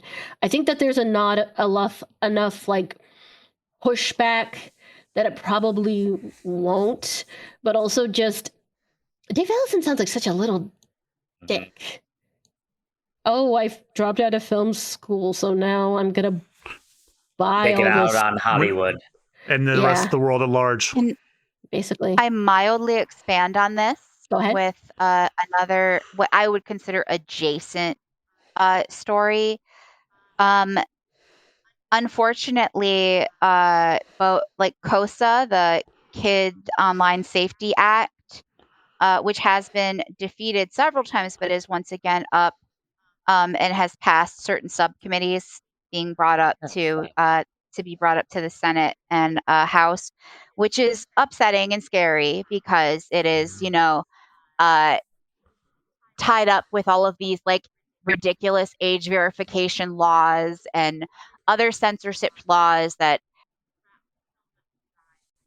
all of these, all these bills that promote themselves under the guise of, oh, we're protecting the children, but quickly become just overwhelming invasion of privacy and censorship, like spelling, not just the end of access to, by adults of adult material, but like what's quickly going to be marked as inappropriate content, which we know from experience will quickly snowball into anything queer, anything, that argues against conservative values, fucking, AO3 even, like it'll just, it's a mess. And, call your senators. Yes. Yeah. You motherfuckers will take my porn away from my cold dead hand. And I'm not even like gonna shit on just porn. I think that we should have the right like to those things. I think that all of these limitations, they claim that they're protecting kids, but they don't. They don't protect kids from anything. We know that statistically. And like It's literally the Helen Lovejoy defense. Won't someone please think of the children? Yeah, basically. yeah. And another like- thing is, sorry, Go ahead, You Jen. know, yeah, go like ahead. some states and apps that first photo ID verification laws for several online services like Discord. The servers where they upload people's photo IDs to, it got Mhm. hacked. Of course Immediately. they fucking did. And like they're like, oh, we'll delete your information after X amount of days. It got hacked like instantly. And I'm sorry, Yeah. but a lot of those things are gonna be used to like feed fucking AI and shit. And who wants to Exactly. have like their face or worse, their child's face, like scanned into the fucking bullshit machine that people can make deep fake porn of. Like Yeah. what? Mm-hmm. All around, Yeah, it's just Serious. Yeah. Sorry, I thought that was just kind of building off of what you guys were talking about. no. It was. It's Nice. it's all connected, unfortunately. 'Cause Yeah. The thing is like Sinners came out this year. If Ellison's deal goes through, we're never going to get a film like Sinners from Warner Brothers again. Mm-mm. The chances And of us. No, Go ahead. We almost didn't get Sinners. Like they we very nearly didn't. it was with like a lot of pushback and pushing for like an almost an independent production of this film with a promise that either it would make this money back or he'd basically be in debt. Coog would be in debt to the fucking company for what, like, ages. And miraculously, Ryan Coogler owns the entire rights to the film, and completely it's not Warner Brothers Mhm. property. Yeah. But like what we're talking about is that just this is important, be aware of this, call your senators, make a stink online, just make sure you are pushing back because we can't allow something like this to happen. And it is also just it's really frustrating news. But let's move on to something. Everything else is much I was gonna say more, Alright. I was gonna say I wish I could call my senator and make him do something, but he is a ogre Zionist. He won't do shit. Mhm. Yeah. okay, so You know which one. John, you're next. So, Five Nights at Freddy's 2 debuts top of the box office, and that surprises literally nobody. I personally don't give a shit because Scott Cawthon donates to Republicans. Yeah. That's why I didn't want to go see the movie at all. I thought And that neither should anybody else. didn't do super great. No, it got like a 12% on Rotten Tomatoes by critics. It debuted. Oh yeah, critically it was panned. It was worse than the first one. Woof. Yeah, I don't really trust Rotten Tomatoes. I'm seeing it tomorrow. Mm. And it done on a slightly less like opening weekend globally. It earned 109 million against the 160 million of the first movie. Har har har har har har har har har. But yeah, but don't worry, it didn't stay at number one too long, John, because we'll get to that later into the document. So, Oh, okay. Oh my. Luffy, That's- I think it's your That's turn. good. Yep, it's Luffy's turn. Okay, so next story is that Warner Brothers in talks with Universal, with DC to license their heroes for attractions in Universal Parks. Yeah. So currently, Warner Brothers licenses DC intellectual properties to Six Flags, including rides such as Batman the Ride. What a name. Yeah, it was based on the Justice 1989 Well, movie. up all night thinking about that one. Justice League Battle for Metropolis, Lex Luthor, Drop of Doom, and more. No contractual obligations have been drawn up, and talks are still in the very early stages. But this would allow Universal to replace or retheme its current Marvel attractions. If I fucking hope so. Universal Yeah, 'cause replaces that's the it. Marvels, go ahead. Yeah, because that Marvel Superhero Island, looks like it was perpetually stuck in the 90s.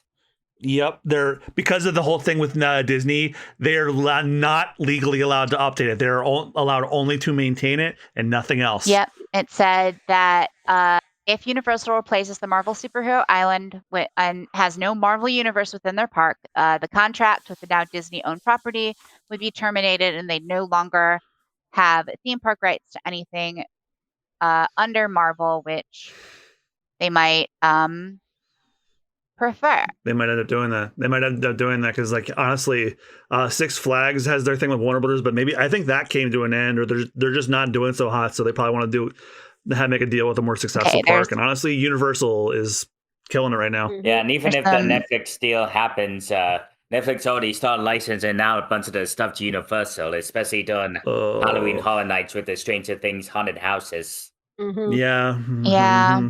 I'm not. I just like I would do anything in some ways to just have them get rid of all their fucking magical turf.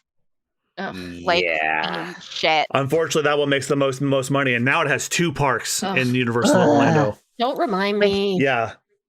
But if you need me, I'll be in Super Nintendo World until it's time to go home. I would love to see. I don't really care for Stranger Things, but I'd rather see that. But I'd love to see some K-pop Demon Hunter shit, and I'd love to see definitely. the game and stuff. Okay. Like that would be fun. We'd probably sooner get K-pop Demon Hunters in the Netflix house since they've got that now. Speaking of K-pop Demon Hunters, this year, Time revealed that their breakout stars are the girls from K-pop Demon Hunters, aka the Huntrix. The only good winner from the Time Magazine revelation this year. Because the other one pissed me off. Who's the other one? The person of the year are the architects of AI, and if that doesn't make it any worse for you, you know that one famous picture of like the steel mill workers sitting on top of a girder high up? Yeah, they recreated that, but with all of the AI CEO fucks. Ew. Oh God. Gross. So they released a cover featuring the Huntrix girls, and I really love the outfits that they chose for them. But like, this is a really big deal because like as we mentioned, this was a completely original story. It didn't have like anything established before it, and one of the singers, the singer for Roomy, she has talked about this, but she originally wanted to be a K-pop idol, but apparently she struggled with it. Like they said that she wasn't good enough for it or something. And I know why. Why? Could you tell us? My speculation on this is because people with deeper voices, like deeper voiced women, is not K-pop. Like her voice is a lot deeper than the typical K-pop like star. I remember when watching it with my bestie Rose, her saying, "I'm actually like surprised that they have Roomy as like the lead because that's definitely not a typical K-pop voice. It's way deeper than they usually allow." See, I'm looking at her Wikipedia. It says her contract ended with Clive Davis Institute of Recorded Music, and she was dropped from the label. But now she is she's the lead of Huntrix, and everyone's listening to her songs. She is also posting her own music on her YouTube channel. That's awesome. Yeah, and I've just been very happy for her because she has talked about her struggle in the industry, and it's awesome to see that she is now shining. She's now golden. But yeah, it's just I keep like mentioning this. People do compare this film's popularity to Frozen, but it is like Frozen because Frozen exploded in popularity when it originally came out. Yeah, K-pop Demon Hunter is a better movie though. Oh yeah, of course. There's no fucking man, and there's no annoying mascot. There's no stupid ass twist villain. Yeah, there's a villain song, and it's amazing. Oh, yeah. I'd rather have K-pop Demon Hunters and Kingdom Hearts, but this is not a Disney movie. Yeah, but okay. So next up, we have some more good news, Jan. Oh, hell yeah! Teaser trailer for Supergirl. Yeah. Do this. Yeah, and already, my God, she has so many bottles. Yeah, this is so I haven't read the comic, but this movie is a direct adaptation of the comic Supergirl Woman of Tomorrow. Yeah. Insofar as that even the author of the comic book is one of the chief architects of the DCU movie universe. So Wow. get ready for this to be as faithful as humanly possible. The man who wrote this is working with James Gunn. Now, James Gunn's not directing this. It's being directed by David Gillespie, but the author of this book is Craig. one of the Craig Gillespie. I don't know where I got that from. Or are we yelling at Craig again? Is Craig behaving? No, Craig is behaving. It's Craig Gillespie. Good, because he was very bad earlier. He was. Yeah, Only Yeah, so John's for gonna, those of you listening to the episode, so John's gonna have to edit this. yeah, I got the time. Why not? Okay.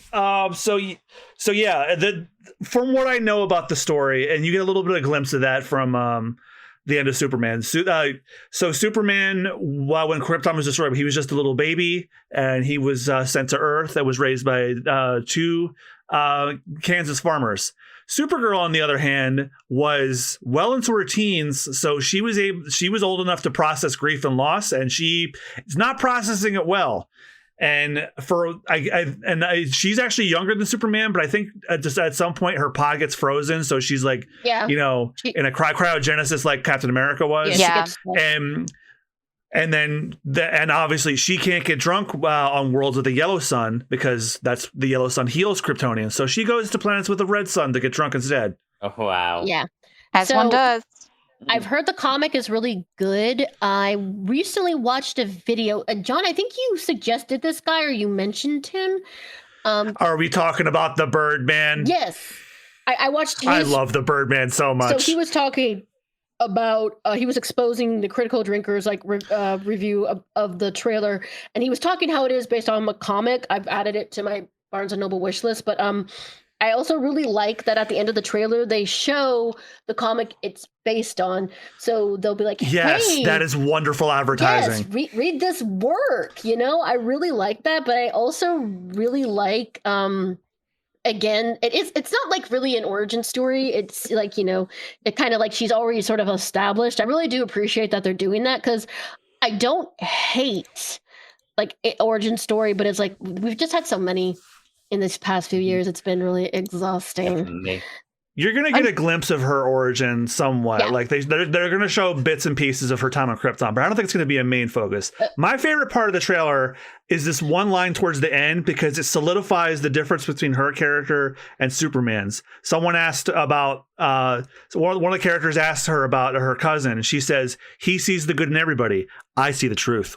So, Wow. That's such a hard line. I cannot wait. And Austin, that movie comes out when we go to Too Many Games. Oh, holy shit. That very weekend. Okay. So it'll be easy to count down to. So this, John, do you want Luffy to read? Well, I mean, we're all going to read it, but I'm going to let you have the Game Awards because you asked for that. Yes, because not only do I have to talk about the winners, I have to talk about the reveals. Okay, so first, we're going to read all the nominations. I'm going to go first, then it'll be Jed, then Luffy, then John. Golden How does that Globe. sound? Yeah. Do you mean of the Golden Globes? Yeah, of the nominations. Okay. Rotate around the nominees, the categories. Yes. Sure. So we have the Golden Globe nominations. The first one is for Best Motion Picture Drama. We have Frankenstein, Hamnet, which my mother said was very good. It Was Just an Accident, Sentimental Value, Sinners, woo, and The Secret Agent. Oh, I'm next. Okay. And Best Motion Picture Musical Comedy: Blue Moon, Bugonia, Marty Supreme, No Other Choice, No Fail Fake, and One Battle After Another. All right. Then I think me? Yes. Best Motion Picture Animated. Arco, Demon Slayer, Kimetsu no Yaiba Infinity Castle. Elio, K-pop Demon Hunters. Little Amelie or the character of Rain, and Zootopia 2. I just No Chainsaw Man, the Reze arc, rigged. want to say something. It's kind of a big deal that Demon Slayer got nominated because I think this is might be the first time a movie based off an anime has gotten nominated. I think, yeah, I believe the first time an anime film has ever been. Yeah, me personally, I would have given it to Chainsaw Man because even removed from the rest of the series, it's a beginning, middle, and end story. But Demon Slayer was the new hotness, and it broke records. That's probably why it's I here. was going to say it broke like a shit ton of records. Yeah. It was the number one movie for like a month. Free on the internet, so I'm going to watch it later. John, you're next. Yar. And the best motion picture non-English language. It was Just an Accident from France. No Other Choice from South Korea. Sentimental Value from Norway. Forgive me if I'm doing this wrong. Sirat from Spain, The Secret Agent from Brazil, and The Voice of Hin Rajab from Tunisia. All right, so now we have Best Performance by a Female Actor in a Motion Picture for the drama category. We have Ava Victor in Sorry Baby, Jennifer Lawrence in Die My Love, Jessie Buckley from Hamnet, Julia Roberts from After the Hunt, Renata... I'm sorry if I butcher your name, dear. Razi from Sentimental Value, and the amazing Tessa Thompson from Hedda. I think it might be Renata Rainsve or something like that. Renate It's got to be like Rensve, I think. It sounds Nordic. It does. Next up is Best Performance by a Male Actor in a Motion Picture in the Drama category. Dwayne Johnson for The Smashing Machine. Jamie Allen White from Springsteen, Deliver Me from Nowhere. Joel Edgerton from Train Dreams. Michael B. Jordan from Sinners. Woo! Yes. Oscar Isaac from Frankenstein. Woo! And Ragnar Mora from The Secret Agent. All right. Best Performance by a Female Actor in a Motion Picture, Musical, or Comedy. Amanda Seyfried, The Testament of Anne Lee. Chase Infinity, One Battle After Another. Cynthia Erivo, For Good, Wicked for Good. Emma Stone, Begonia. Kate Hudson, Song Sung Blue. And Rose Byrne, If I Had Legs, I'd Kick You. I love that title. Love that title. That title is delightful. I've never heard of it, but I love it. I want to see it. I might want to go watch it just for that. Yes. All right, next up, we have Best Performance by a Male Actor in a Motion Picture, Music, or a Comedy. And the nominees are Ethan Hawke for Blue Moon, George Clooney for Jay Kelly, Jesse Plemons for Begonia, Lee Byung-hun for No Other Choice, Leonardo DiCaprio for One Battle After Another, and Timothy Chalamet for Marty Supreme. Next, we have Best Performance by a Female Actor in a Supporting Role, and this is for any motion picture. We have Amy Madigan in Weapons. She was one of our nominees for Best Villain. Ariana Grande for Glinda in Wicked for Good. Elle Fanning, who ironically was in this really shitty movie, but she is being nominated for Sentimental Value. Emily Blunt. It's okay. She's been in an amazing movie and an amazing game this year. Oh, yeah. Emily Blunt in The Smashing Machine. Oh, I'm going to probably butcher this. I'm so sorry. Inga is Ib's daughter, Lias from Sentimental Value. Lilias. From Sentimental Value, and Tiana Taylor from One Battle After Another. And Best Performance by a Male Actor in a Supporting Role in any motion. Really? I just looked at the first nominee. I'm like, really? Wow. Adam Sandler from Jay Kelly. Benicio del Toro from One Battle After Another. Jacob Elordi from Frankenstein. Paul Mescal from Hamnet. Sean Penn from One Battle After Another. And Stellan Skarsgård from Sentimental Value. I think this is me again. Yeah, go ahead. Oh, Jay Kelly is a comedy drama film directed by Noah Baumbach. Interesting. What is it with Adam Sandler getting nominations when he stops being funny? Because he's not funny, maybe? Wow. Don't tell my siblings that. Oh my gosh, Luffy. All right, yeah. But he's not a terrible actor when someone else writes him. Exactly. I think Adam Sandler is brilliant when you don't give him the director chair. I do. Yeah. I actually do agree with that. So, all right. Luffy, you are next. Best Director, Motion Picture. Chloe Zhao, Hamnet. Guillermo del Toro, Frankenstein. Jafar Pahani, It Was Just an Accident. Joachim Trier, Sentimental Value. Paul Thomas Anderson, One Battle After Another. And Ryan Coogler, Sinners. Okay, and then best screenplay for motion picture is Chloe Zhao and Maggie O'Farrell for Hamnet, Jafar Pahani for It Was Just an Accident. Is it Joachim or Joachim? I see Joachim, but I could be wrong. He's Norwegian, I think. So it's like it should be the Joachim Trier and Eskil Vogt for Sentimental Value, Paul Thomas Anderson for One Battle After Another, Ronald Bronstein and Josh Safdie for Marty Supreme, and Ryan Coogler for Sinners. Woo. All right, now we have Best Original Score for a Motion Picture. We have Alexandre Desplat for Frankenstein, Hans Zimmer for F1. I didn't know he did the music for that. Johnny Greenwood for One Battle After Another. Ka-Ding Ray for Sarat. Ludwig Göransson for Sinners, who has also worked with Coogler before. He did the soundtrack for the orchestral score for Black Panther, and he won a Oscar for that. And Max Richner for Hamnet. Best original song in a motion picture. Dream As One from Avatar Fire and Ice by Miley Cyrus. Whoa. This is Fire and Ash. Mark Ronson and Simon Franklin. Ludwig Göransson also did the Mandalorian score. He did the theme song.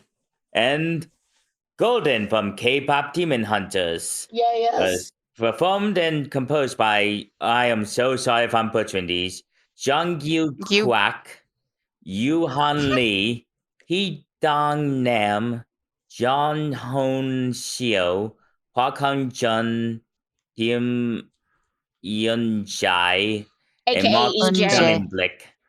Okay, thank you. And I Lied to You from Sinners.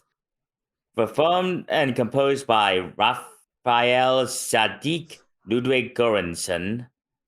No Place Like Home from Wicked for Good. By Stephen Schwartz. The Girl in the Bubble. Wicked for Good. Stephen Schwartz. And Train Dreams from Train Dreams. Nick Cave and Vice Dessner. I mean, I feel like they have to nominate these, but hot take, those songs were trash in Wicked for Good. They were the worst ones. I was not a fan. I didn't. Sorry, go ahead. No, go ahead. They were not in the original musical. They were added to the movie.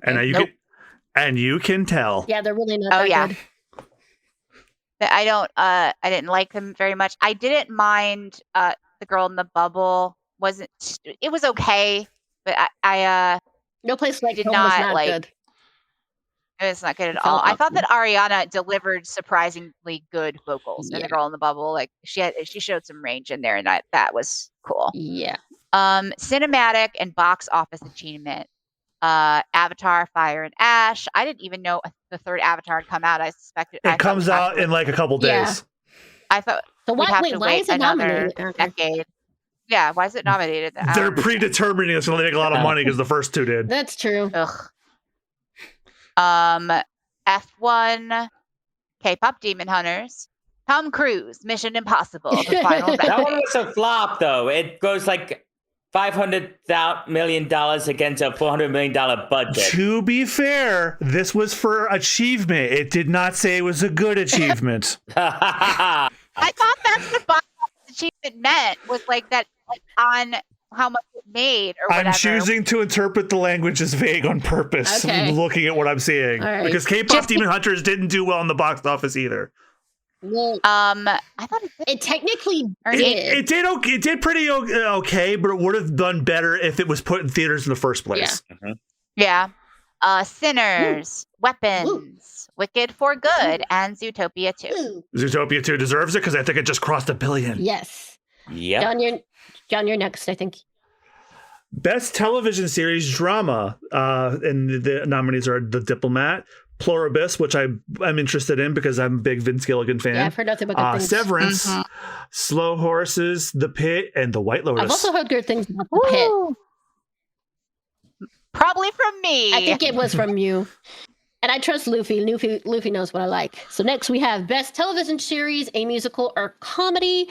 We have Abbott Elementary, The Bear, Hacks, Nobody Wants This, Only Murders in the Building, and The Studio. Nobody wants this. That's what I say every time I read news about that merger. Zing. Chad? Okay, and They're best actually- television. Oh, sorry. Good shows. I like them. And Go best ahead. television limited series, anthology series, or motion picture. We got Adolescence, All Her Fault, Black Mirror, Dying for Sex, The Beast in Me, and The Girlfriend. Luffy? All I'm right. glad they didn't put the beast in me before dying for sex, because that would be a sentence. Oh my god. Best performance by a female actor in a television series drama. Bella Ramsey in The Last of Us. Britt Lauer in Severance. Helen Mirren in Mobland. Kathy Bates in Matlock, the 2024 version, obviously. They brought back Matlock? Harry Mhm. Russell. Yes, my grandmother is obsessed with this reboot of Matlock. She loves it. Awesome. Carrie Russell in The Diplomat. And Rhea Seahorn in Pluribus. Finally, Rhea Seahorn gets her flowers. She was phenomenal in Better Call Saul, and she basically didn't get anything. If she was nominated, she never won anything. I'm glad she's getting her flowers finally. Good. Good for her. She is incredible. Wow, the nominees for male actor are Oh, my stacked. sister's gonna start Oh, yeah. barking at the first one. Bark, bark. You ain't wrong. Is this me now? this is you. All right. Yeah, it is. Yeah, so best male performance. Well, I guess it's perfect. It's me because my sister loves the first nominee. Best performance by a male actor in a television series drama. Adam Scott for Severance. Diego Luna Hell for yeah. Andor. Gary Oldman for Slow Horses. Mark Ruffalo for Task. Noah Weil for The Pit. And Sterling K. Brown for Oh, Paradise. I love Sterling Brown. Ooh, I love him so much. So beautiful. Okay. So He's so gorgeous. best performance by a female actor in a television series, musical, or comedy. Oh, I'm gonna butcher this. Ayo Edbury from The Bear. I think she was also nominated last Io year. Edibiri. Ayo Edbury. Okay.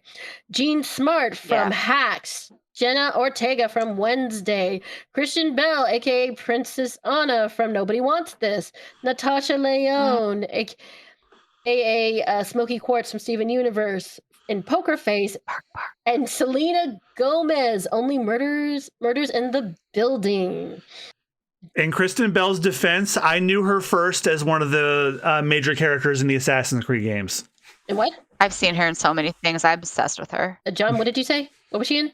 And she was, I forget what her character's name is, but she's one of the characters that puts the main character in the Animus in Assassin's Creed. Oh, okay. So she was in that like right before Frozen. All right. Jad, your turn. Best performance by a female actor in a limited series, anthology series, or motion picture made for television. We got Amanda Seyfried from Long Bright River, Claire Danes from The Beast in Me, Michelle Williams from Dying for Sex, Rashida Jones from Black Mirror, Robin Wright from The Girlfriend, and Sarah Snook from All Her Fault. Bark. Best performance by a male actor in a television series, musical, or comedy. I'm going to slightly adjust the order of these because it makes more sense in my brain. Okay, go ahead. Adam Brody from Nobody Wants This. Glenn Powell from Chad Powers. Jeremy Allen White from The Bear. He is pretty. Martin Short and Steve Martin from Only Murders in the Building, separately. And Seth Rogen from The Studio. I don't know. I don't know why they did it like that. That is kind of odd. But John, you're Yeah, next. they're from the same thing. All right, They're best from performance. the same thing. They're co-stars, co-creators, co-writers in it. It is a fantastic show. Maybe we'll talk about it Yeah, later. my in mom's rap. obsessed with Do that you show. see why I do everything alphabetically? Because the major publications do it this way, and it's bad for the brain. At least pair the ones who are from the same thing. It just looks Like- weird. Yeah. Best performance by a female actor in a supporting role for television. Amy Lou Wood from The White Lotus. Carrie Coon from The White Lotus. Catherine O'Hara from The Studio. She was also in the recent season of Last of Us Part 2. Erin love her. Doherty. I love Catherine O'Hara so much. Erin Doherty Right. for Adolescence. Hannah Einbinder from Hacks, and Parker Posey from The White Lotus. All right, now we have Best Performance by a Male Actor in a Limited Series, Anthology Series, or Motion Picture Made for Television. We have Charlie Hunman from Monster, The Ed Gein Story, Jacob Elordi, The Narrow Road to the Deep North, the amazingly and beautiful Jude Law from Black Rabbit, Matthew Rice from The Beast in Me, the amazingly talented Paul Giamatti from Black Mirror, and Stephen Graham from Adolescence. Best performance by a male actor in a supporting role on television. Ashley Waters from Adolescence, Billy Crudup from The Morning Show, Jason Isaac from The White Lotus, Owen Cooper from Adolescence, Jamel Tillman from Severance, and Walton Goggins from The White Lotus. We'll be seeing again very soon because Fallout Season 2 starts tomorrow. Oh, God, I love him so much. Also, And I nominated him for Best Actor, Best Performance from The Righteous Gemstones, and I nominated Tremel Tillman. Guys, I don't envy. Do we want to skip this one? Yeah. I was going to say, I don't envy who has to read this one. It's me. Best performance in a stand-up comedy on television. They're doing it. Bill Maher. Is anyone else seeing this? Nobody wants to I thought this was for best performance. Why is he here? Brett Goldstein, the second best night of your life. I did not know he did stand-up. Kevin Hart, acting my age. John. I referred to you in my first statement. Night Thought. He's the only one who I want to win. Right. Ricky Gervais, Mortality. And Sarah Silverman, Postmortem.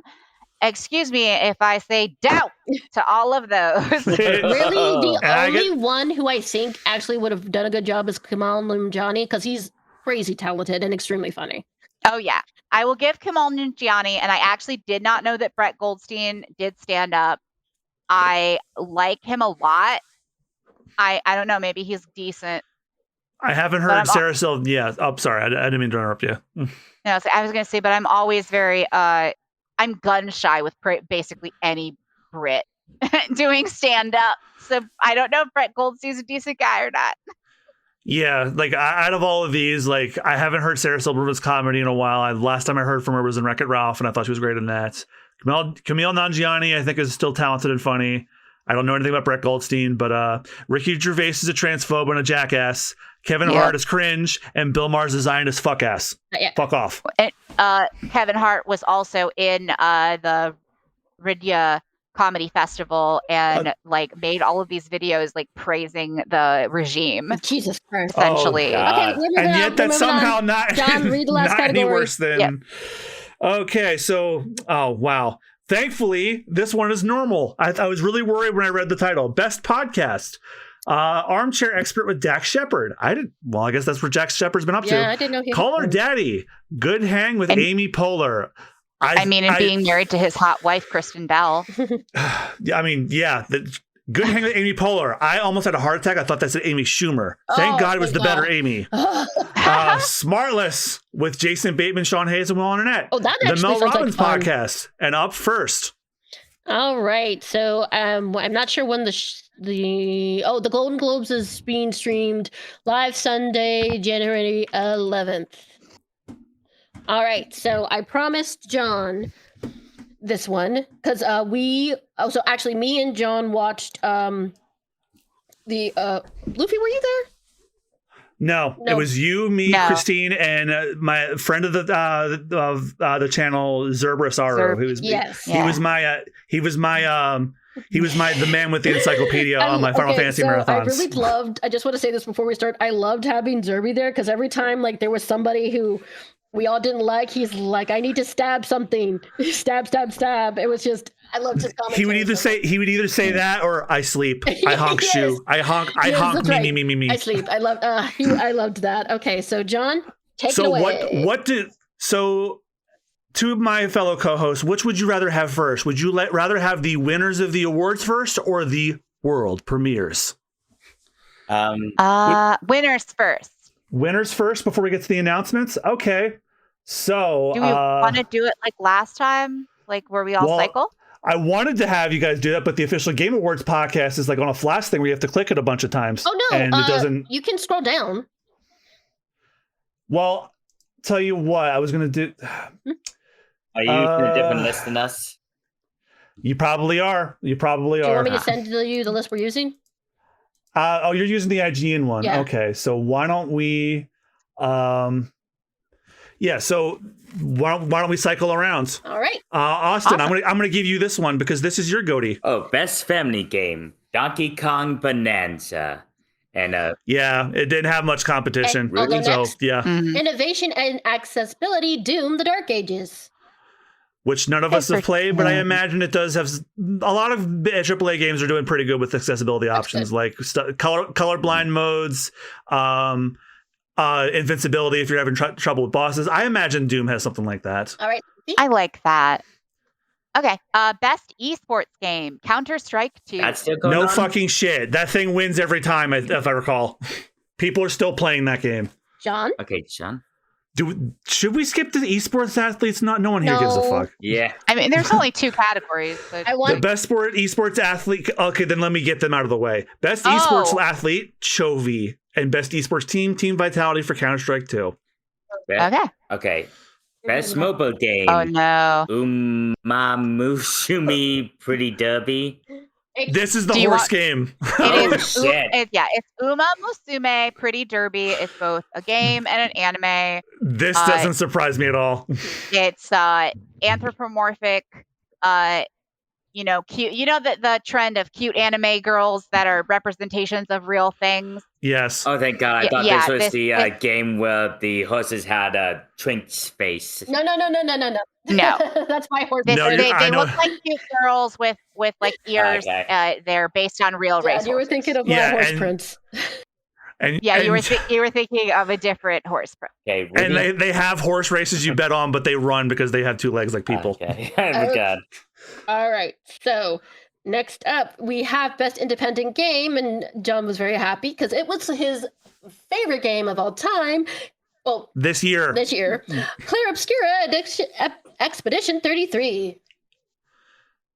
All right. Best adaptation, The Last of Us Season 2. Well, you know what? At least it wasn't Devil May Cry. Thank God. Okay, John. Best action game.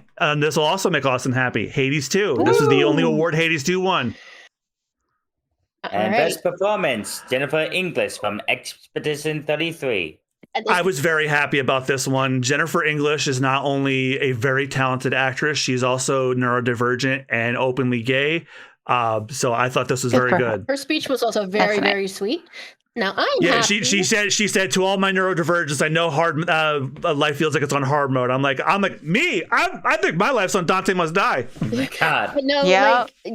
I think all of us here are neurodivergent. So just hearing her say that felt, it was nice. It gave me, made my heart feel warm. Now I'm very happy because one of my goats also won an award, Games for Impact South of Midnight.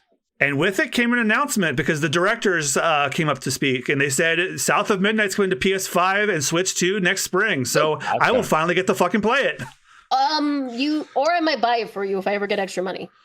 Because I just want you to play We'll it. see. We'll see which one comes first. Dave, Lucy? Am I next? Yes. Yes. Best ongoing game, No Man's Sky. Christine was happy about that.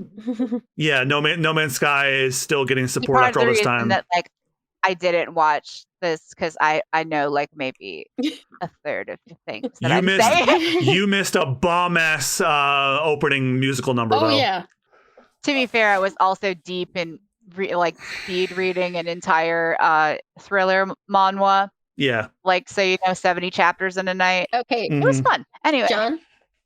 All right, so best audio design went to Battlefield 6. I personally would have given it to either Claire or Death Stranding. Both have incredible audio design. So I guess Battlefield 6 got it for whatever reason. Whatever. I won big tonight. I don't care. And Dad. the content creator of the year, Moist Critical.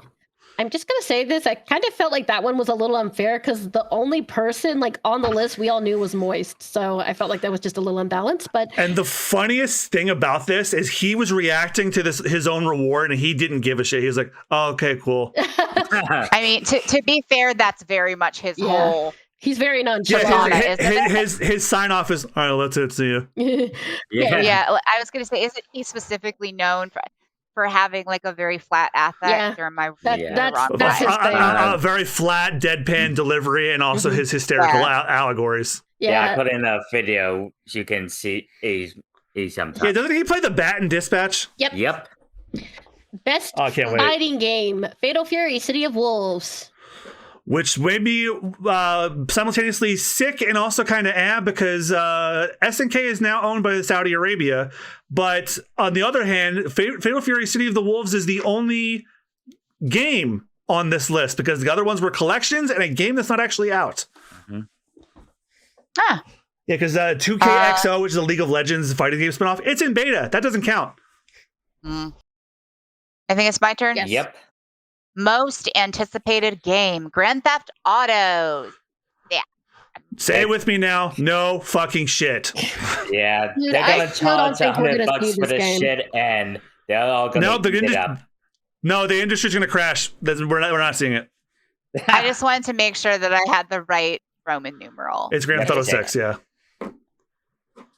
All right. So the Game Changer, Girls Make Games. Oh, that's that development school where they teach where that focuses on teaching girls programming. They had a whole speech. I forgot about that award. So when they gave that award, you could hear a bunch of incels crying out in frustration. Oh, I heard them crying for several other reasons. We'll get into that when we get to the game, to the world premieres. Okay, And best action adventure game, Hollow Knight Silk Song. Hey, at least it won one. Yeah, and then I had a feeling if it didn't win one, people were gonna riot.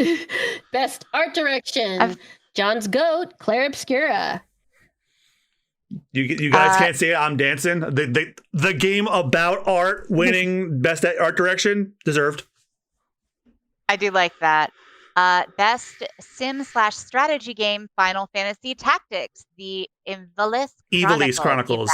This is one of my apologetics because I have heard many Final Fantasy games sing the high praises of this game, not only for its gameplay, but it's for its incredibly poignant and political story. When I get to it in my Final Fantasy marathon, I will surely pick it up. All right. And John? Ivalice Chronicles. On your next. So next is best debut indie game.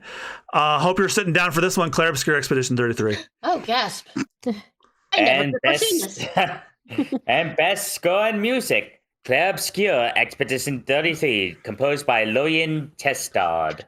So, cool little fact, the guy who made the music performed at the awards, and he played like a kick-ass guitar solo. It was amazing.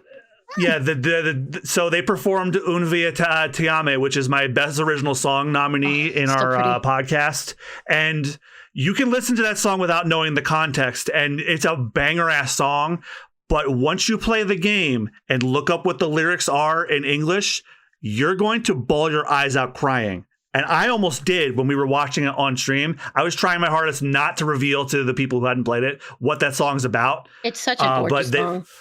Yeah, and it gets so much better once you know the context and read the lyrics in English. Which I believe you told us on the last. I did, but Rooty had her microphone. Rooty will find out what she plays.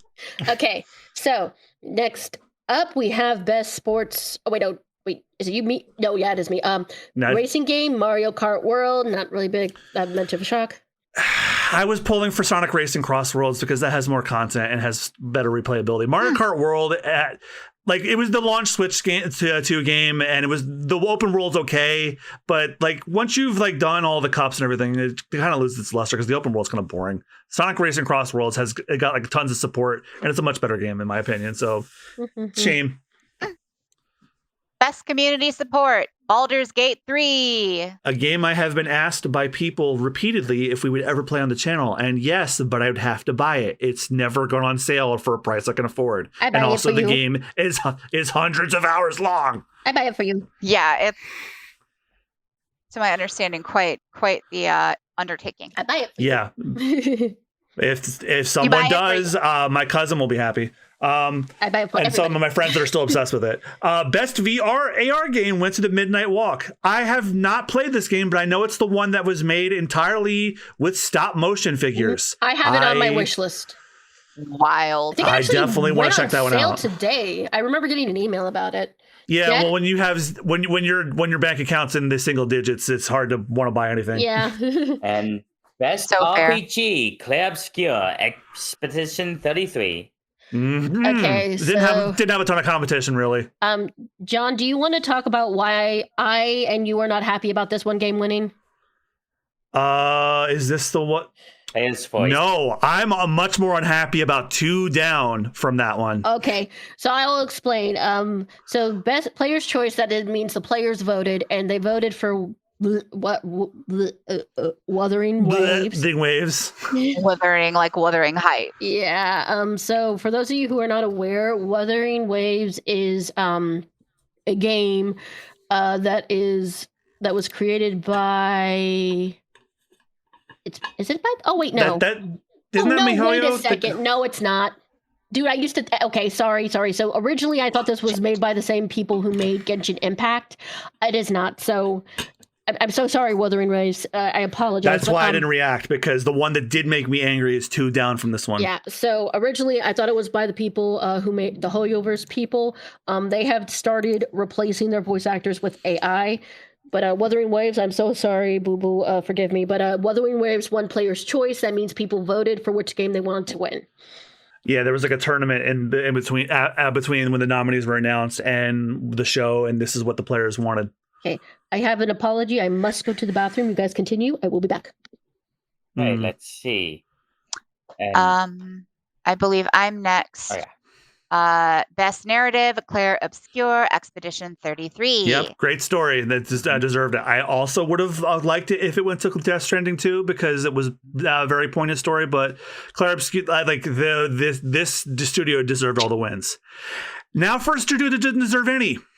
Best multiplayer went to Arc Raiders. And for those of you that don't know, Arc Raiders is the latest in the line of live shooter free-to-play games that will get shut down in 6 months. And the reason that this made me mad is because this studio knowingly used AI voice acting. If you guys didn't watch my watch party for the Game Awards thing, understand that I was probably peeking my mic screaming. I was so viscerally angry at this. And I was literally like, I never wished ill on people, but I really was like yelling "fuck you" as much as I possibly could to the people that accepted the award. I was so fucking angry. The fact that it was even allowed to be nominated is atrocious. Yes, and social media at large has certainly let them have it for it. Okay, so Rooty has not returned. So should I just get game direction next and repeat the cycle? It's all yours. Honestly, why don't you just say the last two? Because it's 2 very similar awards won by the same nominee. The best game direction, Clair Obscure Expedition 33, and the granddaddy winner of them all. Hope you're sitting down with this for this one. Get ready, folks. This is going to knock your socks off. The game of the year 2025 is Clair Obscure Expedition 33. Oh, shit. This game broke the record for winning the most awards at a single Game Awards show. It was nominated for 13 awards, or 11, I think. It won 9. Wow. And I think this is a game by a brand new studio, brand spanking new, filled with people that left Ubisoft, and they made their passion project. They wanted to make their very own turn-based RPG, but do a spin on it from their own French culture. And not only did they make a fantastic game, it has a heartwarming, moving story that made me cry more than any chapter of One Piece has lately. I'm dead. I'm going to die on that hill. If you watch my streams of Clair Obscure, you'll hear me crying a lot. This story is very heart-wrenching. And I am looking forward to whatever soul wants to let's play it with me. All right. I would. Me too. I'd do it. Hey, and Rooty is back. Okay, so we've gotten to the Game of the Year award nominees. But the other draw for the Game Awards many people would argue this is what they come for, were the world premieres, which is the announcements for games in the industry. So I found an article that has all these, so I'm going to rapid fire them a little bit, if that's okay. Let's do Go it. ahead. All right. Okay, the first game was The Free Shepherd. Burlington, Vermont-based Frame Interactive Studios kicked off the show with The Free Shepherd, a game about herding sheep. Decrepit, a new dark fantasy game that mixes Souls-like combat with old-school dungeon crawling. Audio Mech, a neon-tinged shoot-'em-up from the creator of Audio Surf, where players shoot lasers made with the power of music. That's cool. Capcom finally showed Pragmata again after not showing it for a couple of years. That's that one game about the Space Marine with the cute little girl and like the little blue jacket. Capcom delivered an update on the third-person sci-fi puzzle shooter Pragmata, taking us back to the cityscape we saw in the first trailer all the way back in 2020. The game launches on April 24th on consoles and PC, including the Switch 2. And the Switch 2 will be getting an amiibo of the character, I believe her name is Diana. That's the little girl with the blue jacket. And then there was Bradley the Badger. Debut studio Day 4 Night Studio presented Bradley the Badger, a 3D platformer starring a cute little badger with stages based on Cyberpunk, Bloodborne, and more. Yeah, we had no idea what this game was when we were watching it. It was just, it strikes me as like a modern day Conquer without all the misogyny and disgusting humor. Oh. And then Stupid Never Dies, an Osaka-based GPT Track 50, I already don't like that name, revealed its debut game Stupid Never Dies, a third-person action game starring a zombie boy and human girl fighting monsters set to ska music. The trailer did actually look really cool. It looked a lot like a Grasshopper Manufacturer game, which if you don't know, that's the guys who do No More Heroes. And then Star Wars, The Fate of the Old Republic. Archanaut Games director Casey Hudson revealed Star Wars, Fate of the Old Republic, a new single-player game set in Star Wars Old Republic universe, which sent people over the fucking moon because there is a dedicated fan base to the Old Republic games that were on MMORPGs. And then they finally revealed what the fuck that statue in the Mojave Desert was. It was an announcement for Divinity. After a weird statue appeared and leaked trademarks soon followed, the next project from Larian Studio behind Baldur's Gate 3 has unveiled as Divinity, a continuation of the studio's original franchise. And this trailer was unsettling. Oh, it was so gross. There was a guy being tortured on like a Burning Man statue. There was a lizard having an orgy with people. Is it supposed to be like a horror game or whatever? Sort of. I don't know anything about Divinity, but I guess they really should have cleared this with people and warned it was going to be intense because that's what we got. Because like we saw boils bursting. There was a lot of, it was just gross. There was an orgy. There was the man burning alive. It was disgusting. If you had heard us like during that part, we were all going, oh, ew. Like we kept making comments just about how gross it was. And again, like there was no warning beforehand. Okay, next was 4 Loop. J.J. Abrams and Left 4 Dead creator Meg Booth unveiled their next co-op shooter, 4 Loop. And after that, Coven of the Chickenfoot. Dark fantasy tale Coven of the Chickenfoot about an elderly witch and her animal companion is the first project from Wildflower Games. This studio is headed by Bruce Straley, the former co-director of Last of Us and Uncharted, so a Naughty Dog alumni. And it's this cute game about an old lady who has like chicken feet, and she's guiding around this Kermit the Frog looking robot in like a cute little a puzzle game. I can already tell he's going to be a Scrimblow because he's just so cute. Yeah, he looks like a robot Kermit the Frog wearing a bag of leaves. It's adorable. Ontos, Amnesia the Dark Descent developer Frictional Games and Kepler Interactive revealed a new sci-fi game, Ontos, a spiritual successor to Soma, which will release in 2026. Its trailer is pretty gross. I'm reading word for word with this one. Oh, Austin's going to love this one.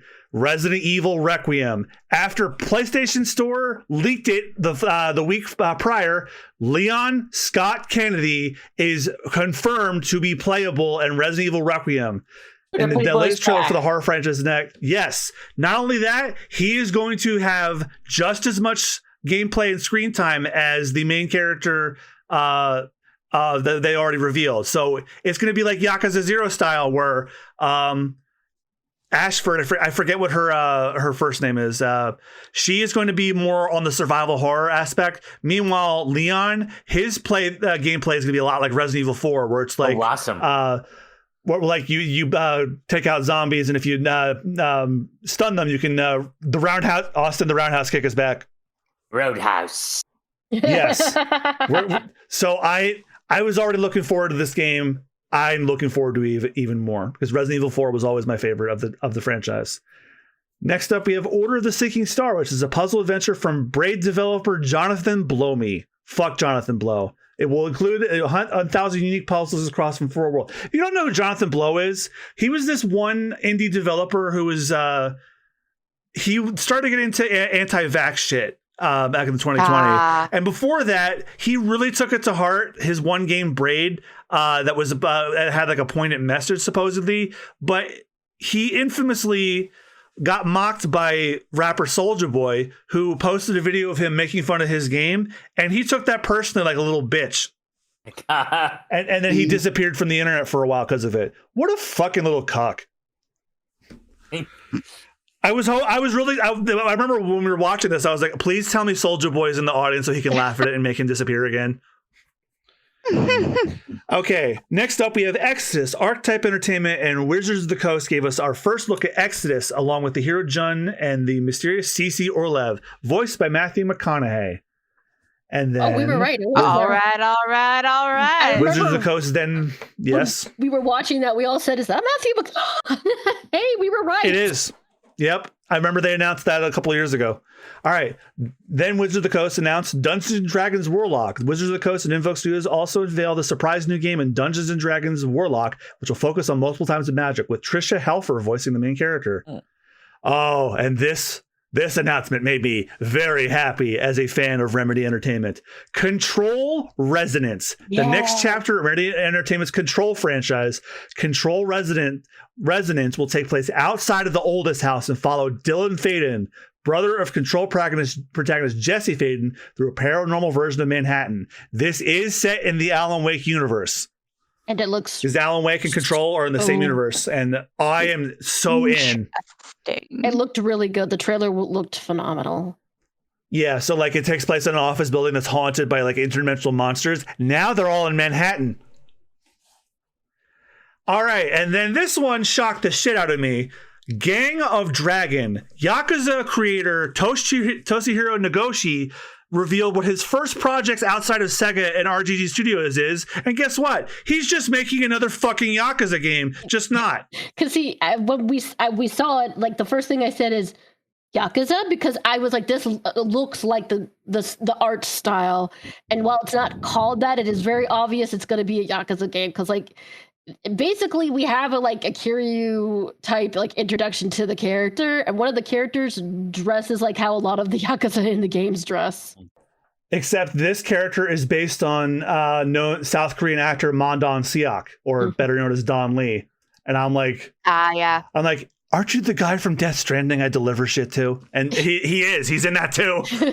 So and this is not going to take place in Kamurocho. This is going to take place in actual Japan, because they showed. I was like, oh my god, is that coming? Like, wait a minute, no. That red sign is also in the real world in Kabukicho, which is the red light district of Tokyo that is actually in real world Japan. So he's making Yakuza, but more realistic than it already was. All right, and this was the most bonkers of the announcements. Capcom brought out the entire live action cast of the upcoming Street Fighter movie. Yes, they're doing another Street Fighter movie.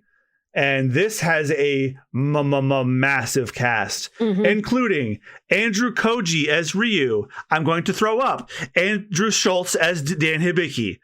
Kalina Leong as Chun-Li. WWE Undisputed Champion Cody Rhodes as Guile. David Dastmalchian as M. Bison. Jason Momoa as Blanca. Wow. Mel Jarnson as Cammy. Noah Centineo as Ken Masters. Olivier Richards as Zangief, Orville Peck as Vega, Reina Vallandigham as Julie, and WWE superstar Roman Reigns as Akuma, and Vijay Jamwal as Dalsim. And they all went on stage to talk about pretty much nothing. And it was made more embarrassing by far-right podcaster and actor playing Dan, Andrew Schultz, making complete ass of himself and everybody else. 'Cause he did. Yeah, and nobody thought he was funny. What I thought was funny is, okay, there's a little bit of WWE lore here. Cody Rhodes and Roman Reigns were here. They were just in a tag team match a Survivor Series in November where they lost to like the villains of the story they were doing. And at the end of the fight, they stared each other down and Roman Reigns said, "I'll never tag with you again." Cut to this week where they're standing right next to each other. And even funnier, Roman Reigns took a picture of them and the entire cast and he tagged them all on Instagram except for Cody Rhodes. And somebody on Facebook said, well, he did say he would never tag with them again. I'd also like to explain why I cheered. Orville Peck is a gay country singer, and he has a beautiful voice. But the thing about Orville Peck is he always wears a mask. He has never been seen without it. And I was like, wait, why is he making his film debut in this? The character he plays wears a mask. Yeah, Vega wears a mask. And Rooty, don't think I didn't hear you woof woof at Roman Reigns. I don't know what you're talking about. For anybody that doesn't know what Roman Reigns looks like, I'll okay, so what much more we got? Then they showed off a little bit more about Lego Batman Legacy of the Dark Knight, which is the next upcoming Lego game where they're adapting all of the Batman movies and because they had all of the Batman movies, all of the Batman games into one game. They had that old like phone that the commissioner would call them on in the Adam West cartoon, and then they showed little Lego Batman up on the screen. It was adorable. Yep, and I don't know if that's still we're all not playing him or not. It might be Troy Baker still, because Troy Baker played him in the other Lego games. Speaking of circling back to the thing about the incels being mad. 2 brand new Tomb Raider projects were announced. A brand new Tomb Raider was announced, and they're also remaking the very first one. This I did not know what we were watching. Whoa! Tomb Raider Catalyst is a remake of the very first game. We knew they were like going to announce a Tomb Raider game, but they didn't. They made it sound like it was only going to be one. But then the actress who plays Lara Croft kept talking. I'm like, are they announcing something else too? And again, we didn't know at the time they were announcing a remake of the first one. Oh, I love that. I had never played the original game, so I did not know about it. So yeah, and it looks really good. Legacy Atlantis is the remake. Then there was a new installment for the game Forest. The next Forest installment, Forest 3, debuted next. The footage of a foggy, seemingly haunted forest containing some horrifying Hydra-like creatures. Oh, Prince Luffy and I are going to clap for this one. Invincible Versus. A new character was revealed for the game, and she is not from the comics or the show. She's a character named Elemental, and she's a new addition to the Invincible universe with elemental powers, making her debut in this game and nowhere else. And I already said to Prince Luffy when I found out there's going to be a story mode, we're going to do a Let's Play of the story together. I'm very excited about it. I would include Austin, but he has not gotten past episode 3. If he changes that, I'll think about it. Austin, fix that. It's a good fucking show. And it's not long either. And then this one, Christina and I were over the moon for this one. Orbitals is a new co-op space adventure coming exclusively to Nintendo Switch 2. The first gameplay trailer showed split-screen gameplay. This game, you know how Cuphead perfectly emulated the rubber hose 1930s animation style? This game masterfully emulates 1960s to 1980s anime. It looks so cute. Ooh. In fact, I'm gonna put the screenshot that's in the article in the chat. It's insane how they pulled off the look. And then there was a new trailer for Diablo 4, Lord of Hatred, an expansion for Diablo. Who gives a shit? Wow, I love it. So cute. All right, Austin's gonna pop for this one. Marvel Rivals announced their first new character coming in January 2025, and it is none other than Deadpool. Woo. Holy shit! The trailer he got his own was so fun. Yep, it was fully 2D animated too. Oh, I like that. This one had the entire chat going, "What the fuck?"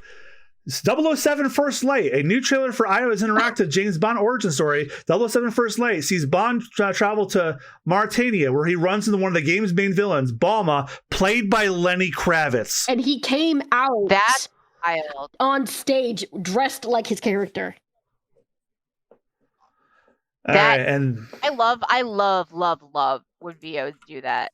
If I ever got a major role in anything, I would absolutely cosplay it. And then there was the reveal trailer for Lords of the Fallen 2. After debuting at opening night live in August, Lords of the Fallen 2 appeared at Game Awards, the first ever look at in-game action. Then Housemarque showed off the footage from their next game, Saros, introduced new multiple characters, monsters, and more. We also saw gameplay and a April 30th release date. And then No Law, the latest from Ascent developer Neon Giant, first-person shooter following the main man's one quest revenge to protect his home. Hitman World of Assassination, where they talked about how they recently had a mission where you can literally hunt down Eminem and Slim Shady. They announced that they're having a new mission featuring Mia Jovovich. And then David Harbour did like a presentation for Total War Warhammer 40K, where they will there's going to be a crossover between Warhammer and Total War. He was so excited. All right, I'm going to try and rapid fire these a little bit more because I realize I've been on this segment for a while. Ace Combat 5 was announced by Bandai Namco. They haven't done an Ace Combat in a while. This one made Christine happy. Star Wars Galactic Racer. They're doing a spiritual successor to the Episode 1 Pod Racer, except it's going to be all racing vehicles. And Sebulba is alive. How? I guess. Yeah, I wasn't sure when we were watching that trailer. Yeah, it's Sebulba. It's Old Man Sebulba. That was weird. Phantom Blade Zero was shown off. It's S-Game Souls-like Kung Fu Punk action game. Will launch September 9th, confirmed in the latest trailer. The trailer also showed new gameplay, including multiple fighting styles and a few massive bosses. And if Rich were with us, he would have blown out his mic for this one. Jeff Keighley professed how he really wanted this particular character to be announced at his show. And they revealed a new entry to the Mega Man franchise. Mega Man Dual Override was announced. And it's essentially Mega Man 12. It's just not called that. And it's called Mega Man Dual Overdrive, and it will be released in 2027. I did not know what the hell this was until I heard the orchestra going because the way the trailer is presented, you're going through this like high-tech hallway, and then there are these LED screens over the doors, and it shows years and numbers, and I'm like 1984, I'm like, I'm not making the connection. But I watched the trailer again, I'm like, oh my god, that's the years that the first 11 games came out. And that proves what Capcom said. Capcom says they're developing new projects for Mega Man, Devil May Cry, and Ace Attorney. I need a new Ace Attorney. I need a new Ace Attorney like I need fucking oxygen. And then, please consider letting me come on your next Ace Attorney playthrough. I'm strongly considering it. Been such a long time since we've had anything Ace Attorney related, hasn't it? Other than those collections, yeah. Austin, we really should have Prince Luffy on there. That way you and Rich don't have to do all the voices. Oh yeah, true. Okay, so the last and final announcement. Jeff Keighley promised this was the big one, and he was wrong. High Guard was the final announcement of the night. A new first-person shooter live service game from the team of former Apex Legends developers called Wildlight Entertainment, set to launch January 26, 2026. Did any of you notice something funny about that name? High Guard? High. Over. Guard. Watch. What? Oh no. Oh my gosh. Really? Yep. Oh my god, that's so fucking stupid. Not even trying to hide it. All right. You can breathe. That was the end of the Game Awards segment. John, you didn't mention the super special important guest. The super special important guest. Oh, Miss Piggy sexually harassed Jeff Keighley. Good for her. So she cucked Kermit. It was hilarious because people were like, somebody replied like, Piggy, that is Miss Piggy to you, Mr. Keighley, because she was flirting with Jeff. But then she and Ralph sang a song about the Game Awards. It was perfect. Yeah, Ralph did like a song where he named as many titles as he can, and I hope you were happy, Kingdom Hearts fans. That's the only crumbs you're getting. I'm sorry, but didn't the second High Guard do badish, like very badly? Like most live service games don't do well. They launch and are shut down within a year or a year and a half. Mm-hmm. I imagine by next Game Awards, hear me now, quote me later, by next Game Awards, this is shutting down. I'm just baffled. Like everybody on social media was like, Jeff, a live service game was your final announcement. That should have been the Mega Man one.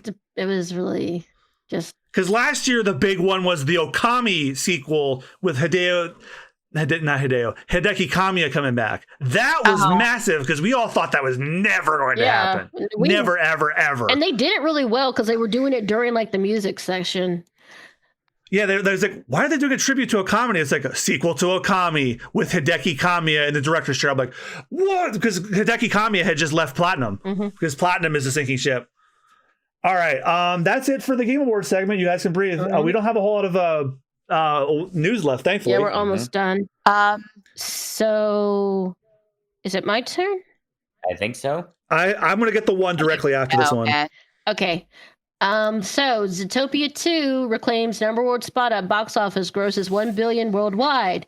Now, normally I would not be celebrating Disney being successful, but I have to say that Zootopia is their best sequel, but also the best movie they have made in a while. Jennifer Goodwin, who voices Jenny Hops, was saying it is not a pro-Palestine movie. She is lying. It is. It's just the thing is like a lot of people talked about how the racism metaphor in the first movie was not well done. It is done much better in the second movie. And this movie was openly anti-billionaire and anti-colonization. It just covered a lot of really serious topics. I will talk about it later, but yeah, I am happy this film is doing well. Cool. Yeah, and like it made $500 million in China alone. Yeah, it was really popular in China. The first one was also like considerably more popular overseas than it was here. So I'm not totally surprised by that. So we're also letting John take this one. John is our resident wrestling fan. Well, so is Christine and Rich at this point. But yes, so you guys are all familiar with John Cena at this point. He is he's gotten into the world of acting, but he made his start with wrestling in WWE back in 2002. I actually watched his very first episode. I remember it. Well, as of December 13th, John Cena is no longer a professional wrestler by any stretch of the imagination. He, back in the summer of 2024, announced he would be doing a retirement tour, and he would have his final match by the end of 2025. And he had it finally. And the wrestling community, and even the community at large that loves John Cena at this point, is fucking pissed off. And they're wrong to be pissed off. So John Cena, in his final match, he went up against Gunther, or as I like to call him, Gunther. He is the ring general. He's an Austrian up and coming wrestler, and he is fucking ruthless. He does like old school wrestling style, and his whole thing is making opponents beg to give up, which is a nice contrast to John Cena's whole model being never give up. Well, John Cena tapped out. He gave up, and not just from wanting to get out. Like, so when in the final match, Gunther put him through the submission hold, the sleeper hold submission, about 7 times. Wow. He put him in a sleeper hold 7 times, and I love that. I love that the camera cut. Sorry, what was that? That's just like it's kind of sad that it's his final match and stuff. I guess I would have thought he would have gone out on like a high note, but maybe that's just not how WWE does it. Well, apparently in the world of professional wrestling, they have a saying: "You go out on your back." So, largely speaking, with 2 exceptions, most big name wrestlers retire at a loss, and the reason they do that is they generally will go up against an up and coming person, so they want to put them over with the crowd. It's like, oh, this is the guy that retired this person; they must be something, and that's what they're trying to do with Gunther right now, because You remember when you guys were talking about Bill Goldberg? Yeah. Gunther did not just retire John Cena. Earlier this summer, he was Bill Goldberg's final opponent too, and he beat him too. Wow. So they're building Gunther up to be this big legend killer guy, and they're doing it. But what I liked about how John Cena did this is it's been confirmed in reports. John Cena, you guys know wrestling scripted, right? Mm-hmm. John Cena decided this is how he wanted the fight to go. He wanted to give Gunther the win, and he did so willingly. If you watch the clips from his final match, in the sleeper hold, John Cena's wincing, but then he stops and he smiles, and then he lightly taps Gunther on the hand. He said, all right. And he's giving off the vibe of, all right, I'm done. You can have it. And that sent the whole world on a firestorm. They're pissed. It got so bad that Gunther needed security when he was leaving the Washington, D.C. arena. Jeez. John Cena fans are very dedicated, but I personally, and I said this when I was on last on the podcast when Ozzy Osbourne did his final concert before he retired. Regardless of how you feel about the artist or the person, I have massive respect for somebody that has the ability to go out and end their career on their own terms, and they're able to do it, especially in the world of wrestling, because in the world of wrestling, there are many who ended their careers because they got severely injured, or worse, they fucking died doing it. Mm-hmm. Well, Owen Hart, when he did that stunt back in the 90s where he was supposed to descend from the top of the arena. He got caught in the... He got his strap got caught and he fell to his death during the show. Mm-hmm. And they fucking wiped up the blood and kept going. Yep. That's Vince McMahon for you. Fuck Vince McMahon. I mean, I watched that special on Netflix and I'm like, the whole time. Yeah, I recommend the Mr. McMahon documentary. What? Yeah, all my homies hate Vince McMahon. Dude, I don't. Yeah, he's awful. We do. I don't even watch wrestling, and even I hate him. I mean, I don't really either, but I, out of interest, watched that documentary and then got the book written about what a piece of shit he is. Like I saw that story John Alpha did about WWE where it just showed off what a piece of shit he was. Yeah, where he was guy was asking him questions, he was like mocking him like a child and slapped his papers. The character on Vince McMahon played on WWE way back then. That's just how he actually is. Yeah. But yeah, John Cena is finally done. He is not done with WWE particularly, though. He is done as an in-ring performer. He just signed a 5-year contract with the company. He is going to be a brand ambassador and a coach to new and upcoming talent, which I think is wonderful because that's John Cena's whole thing. He wants to lift up the new talent. Yeah, and that's actually a good way to go. Is like he's retiring, but he's still going to be part of WWE. Yeah. I mean, that's akin to former football and basketball stars retiring and becoming coaches, and trainers. Like I don't see any issue with that. Yeah. Well, they're just mad because they wanted John Cena to get a win. I'm like, okay. I also think only Undertaker and Stone Cold Steve Austin retired with a win. Only those two. See, I think the thing, but they weren't planning on retiring in those matches. That's the difference. I think the thing is just John Cena has become such a big actor and a big name one that he's probably wanting to also focus on his acting career as well. Because Peacemaker, I think it's so far his most popular role, and even though they ended the Peacemaker show, he might show up again, so I just think he's going to. Trust me on that one. I'm not spoiling Peacemaker season 2. He is going to. And just knowing how long it takes for films to record and stuff, I think he's just decided it's better if he kind of puts his focus into that, because I think it would be. Go ahead.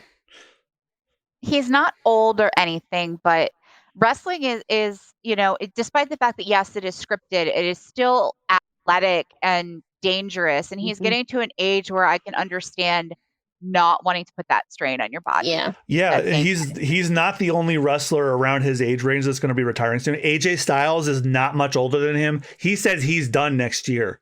And several others are going to be retiring possibly within the next couple of years too. And they all have the same thoughts. Like, we don't want to retire when we can't do it anymore. We want to retire when we know we can, but we probably should stop. I totally understand that. I don't know if John Cena is married, but I just know that he is. Okay. He probably also wants to be able to spend, time with his wife. I'm not sure if they have kids.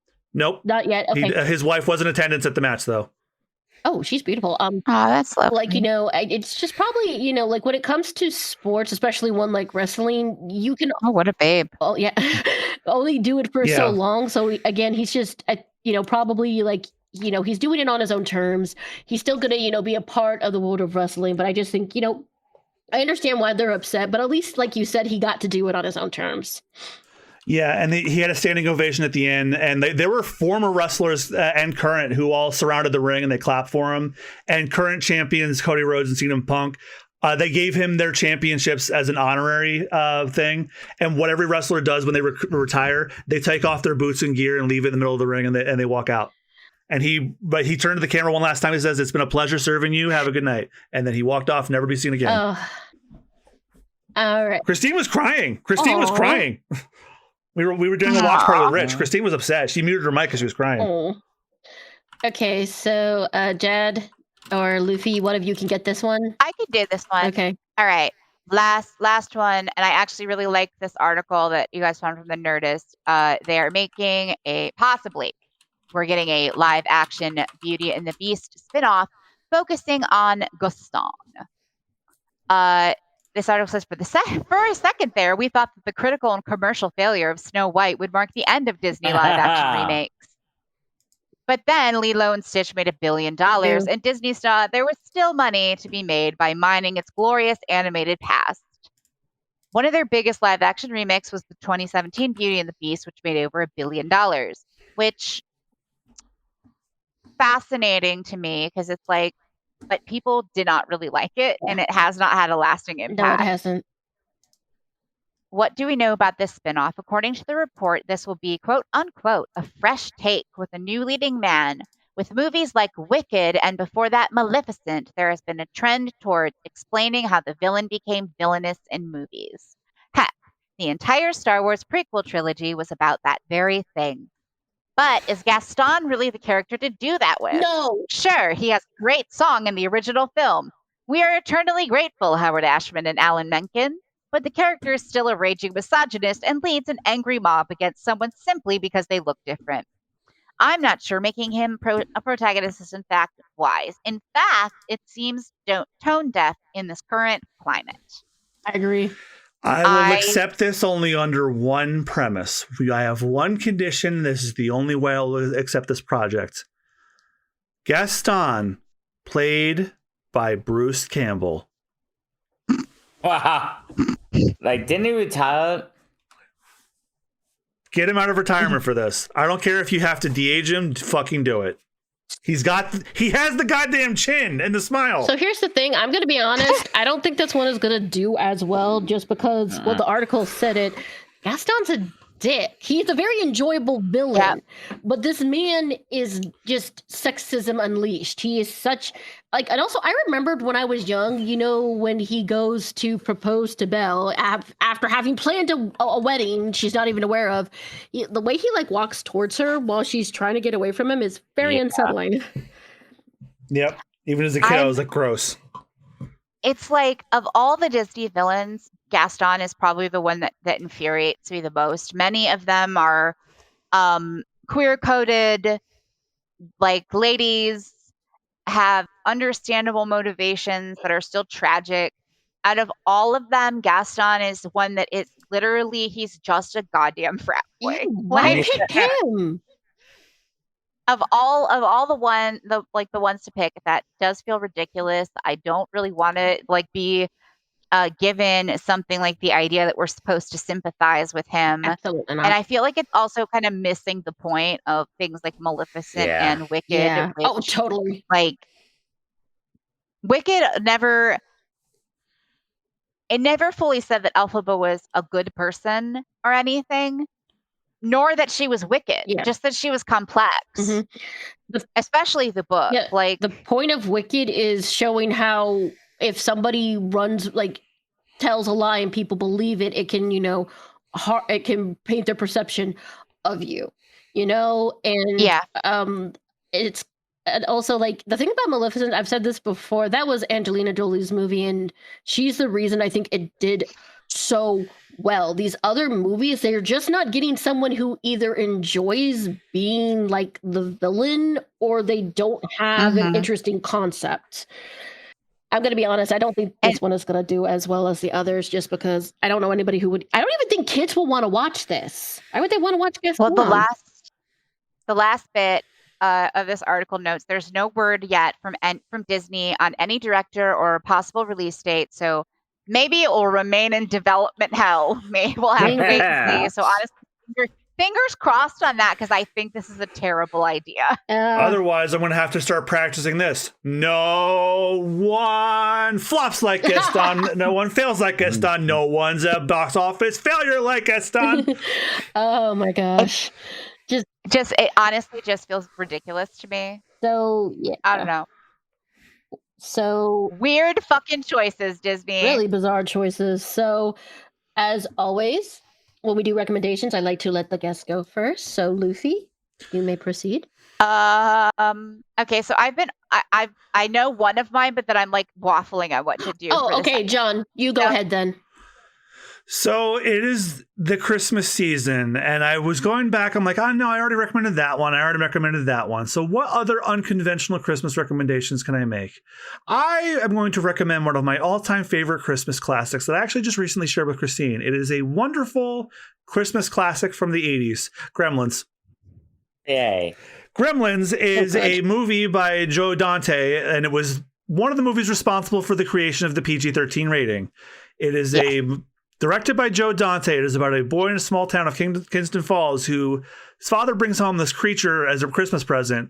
And he's adorable as all fucking get out. But he has 3 major rules that he must follow. Number 1, never bring him out into bright lights, especially the sunlight. It'll kill him. Number 2, do not get him wet for any reason. Don't even give him a bath. And number 3, and this is the most important one of all, do not feed him after midnight. And this is one of the best horror comedies ever made. I thoroughly enjoyed it, and I was not sure if Christine would like it, but as soon as she saw Gizmo, she was hooked. So, like, Gizmo does seem like he'd be right up Christine's aisle. Gizmo is baby. Has everybody seen Gremlins? Yes. I have. Good. Because if anyone said no, I said movie night. Yeah. I mean, I watch it again. Yeah, we should. Yeah, like if we got nothing else going on, but we still got to do that potluck for our favorite Christmas specials. Oh, we do. And my second recommendation is a movie that just barely made the cutoff for our Super Rewards Round podcast, but it's only going to get nominated in 2 categories where it's not going to be harmed anybody else. My second favorite game of this year, that Claire Obscure unfortunately is going to be the champion, but my number 2 is a game that has been on my radar for 8 years, Metroid Prime 4 Beyond. The latest entry in the Metroid Prime series, but that was announced when the Switch 1 first came out, finally released a few weeks ago, after the Switch 2 came out a couple months ago. So Metroid Prime is a sub-series within the Metroid series starring Samus Aran, where she's generally isolated in like a far-off alien world, except unlike the 2D side-scrolling ones that she's known for, this one is like a first-person adventure, I've heard it called, and I think that's the appropriate. Yes, it's got first-person shooting, but you're largely exploring a little area and solving puzzles as you go along. And many people were down on this game because they introduced talkative NPCs. Well, not really introduced because they really were introduced in the third game, but they introduced some new ones. And one of them I've heard people refer to as Marvel humor cringe. And I think the person who said that is wrong and a curmudgeon, because other than the very first couple lines this guy has, I find him personally endearing. And what I like, believe it or not, I actually like the story about this one. Largely, Samus is alone on her adventures to these far-off known planets, but this time she has a crew of Galactic Federation people that she meets up with. Miles McKenzie is the one that people say has Marvel cringe humor. There's also a sniper, a captain, and two of my favorites. One is a talking robot who has an amazing personality, lovable, and a lieutenant who is 100% gay for Samus, and I'm here for it. Oh, I love it. They don't outright say it, but she has a fascination for Samus that her superior has to keep her in check repeatedly. But she has a definitive crush on Samus. Obsessed. So, while it is not the best of the Metroid Prime subseries. I think it's better than the second and third one. I think the third one focuses a little bit too much on linearity, and 2 is too long.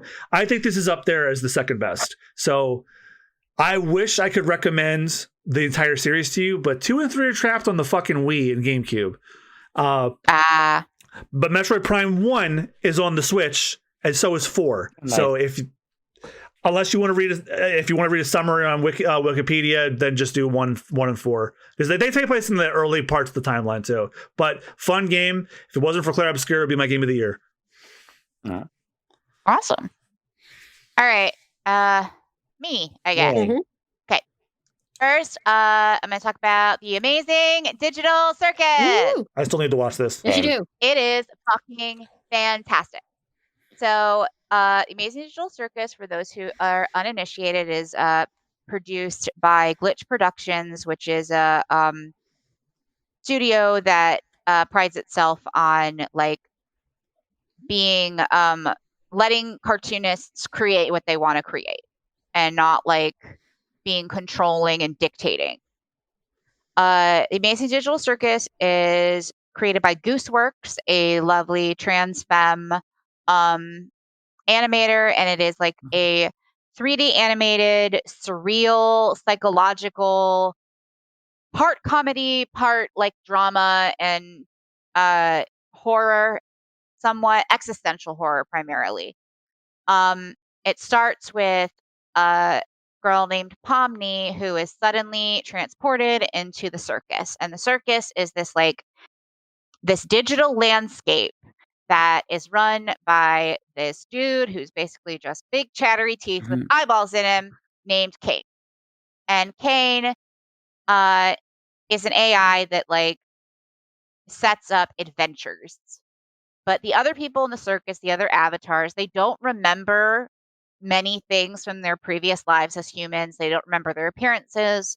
They don't remember their given names. They're given instead what's essentially a username. And it's it volleys between like slapstick humor about just like video games in general and animation and like just I guess like a lot of old school animation. Like they included fish in this last episode that like reminded me of like the old games that you would play on like a Windows 95 computer. Like that, like those thick polygons. Oh yeah, that was They're just a parody of this really bad Christian and straight-to-video cartoon, and they had the yes. co-creator of Smiling Friends voice one of the fish. Oh, that's awesome. Yeah, I did. But other than that, it's just it's like, yeah, thank you, Austin. I really enjoy this show. The voice acting is phenomenal. Every voice actor is putting their whole pussy and a half into it. I love that I'm not the only person who says that. Oh, I say it all the time. But I tried to give Hazbin Hotel a chance. I watched the pilot. And one of the selling points for me that I actually liked, I did like Angel, but I specifically really liked Michael Kovic as Angel. I like his acting. He's really good. And he plays Jax in The Amazing Digital Circus. And honestly, he really brings it. I like his voice. I think I think he's really capable, and this has been quite the playground for him. But like, there's so much like existential like stuff like that comes up in this, and it's only 7 episodes so far, but has managed to shove in like this phenomenal amount of lore, and every episode somehow manages to top the last in terms of content and quality. And I am impressed. I fucking binged the whole thing, like that, everything they had in like a day. I watched the 7th episode like within a couple hours of its premiere. I was very excited. It was good. I already own merch. Wow. Like, I've been into it for like a month and a half. It is fantastic. All right, and my second show that I'm going to talk about that I actually mentioned earlier, Only Murders in the Building. Only Murders in the Building is a show by primarily Steve Martin, in the creation chair. That is a comedy / murder mystery show about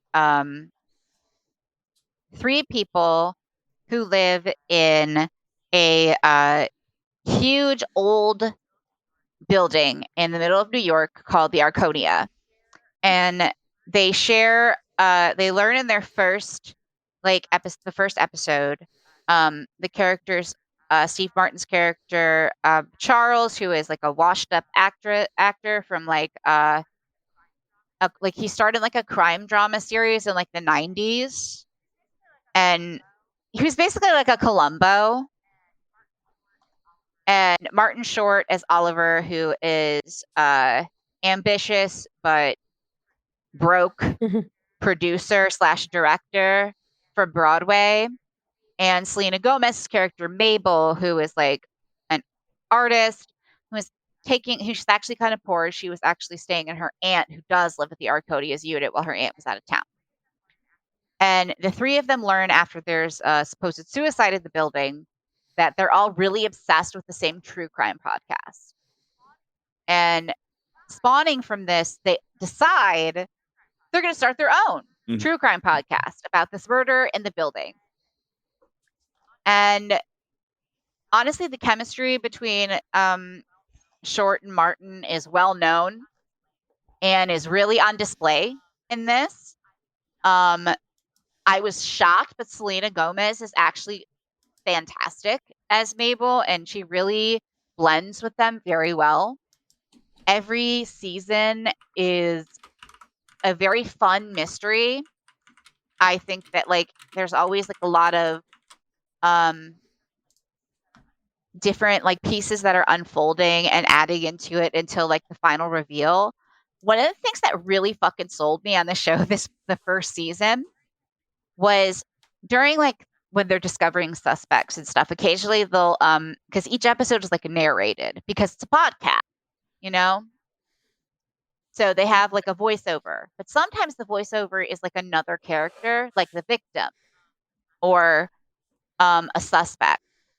And during the first season, we're introduced to Nathan Lane's character, Teddy, who is another Broadway producer that often invests in Oliver, and he invested in the podcast.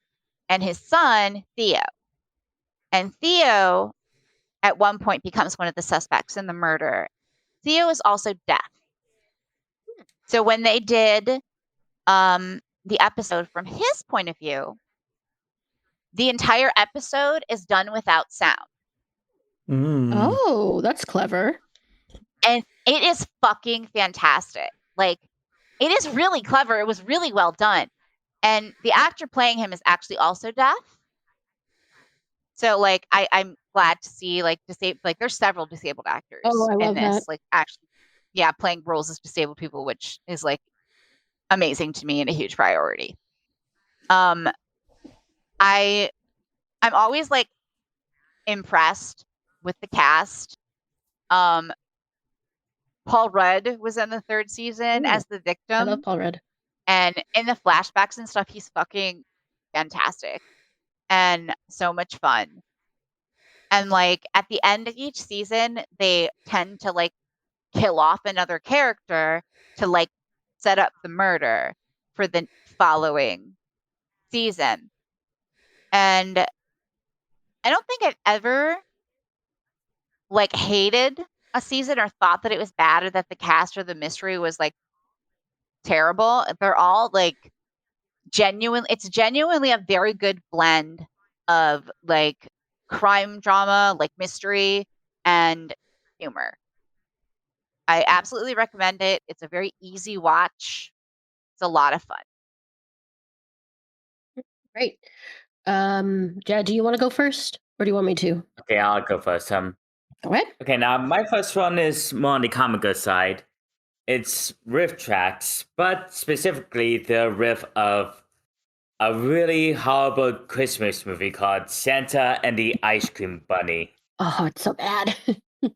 Now, The what? yeah, it's a no budget children's film of Santa. Oh no. It starts out with Santa's sleigh stuck in a stand and these kids trying to help.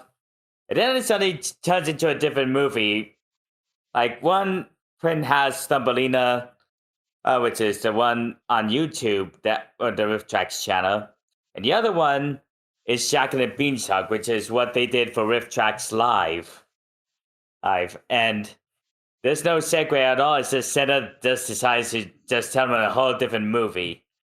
It's extremely low budget, filmed at this like knockoff Disney World somewhere in Florida, and there's this one bit where Jack was slowly climbing up a beanstalk, and they joked saying how the story gets slower whenever Santa has to take a piss, and they just got a bucket of water and started pouring a jug of water into the bucket, and pretend to be Santa said, and so Jack climbed and. He climbed and no, my urine's looking real dark. I better drink more water, otherwise I get another kidney stone. Oh. He climbed, and no, I had to float out there for a while. And he climbed, and he finally reached the top.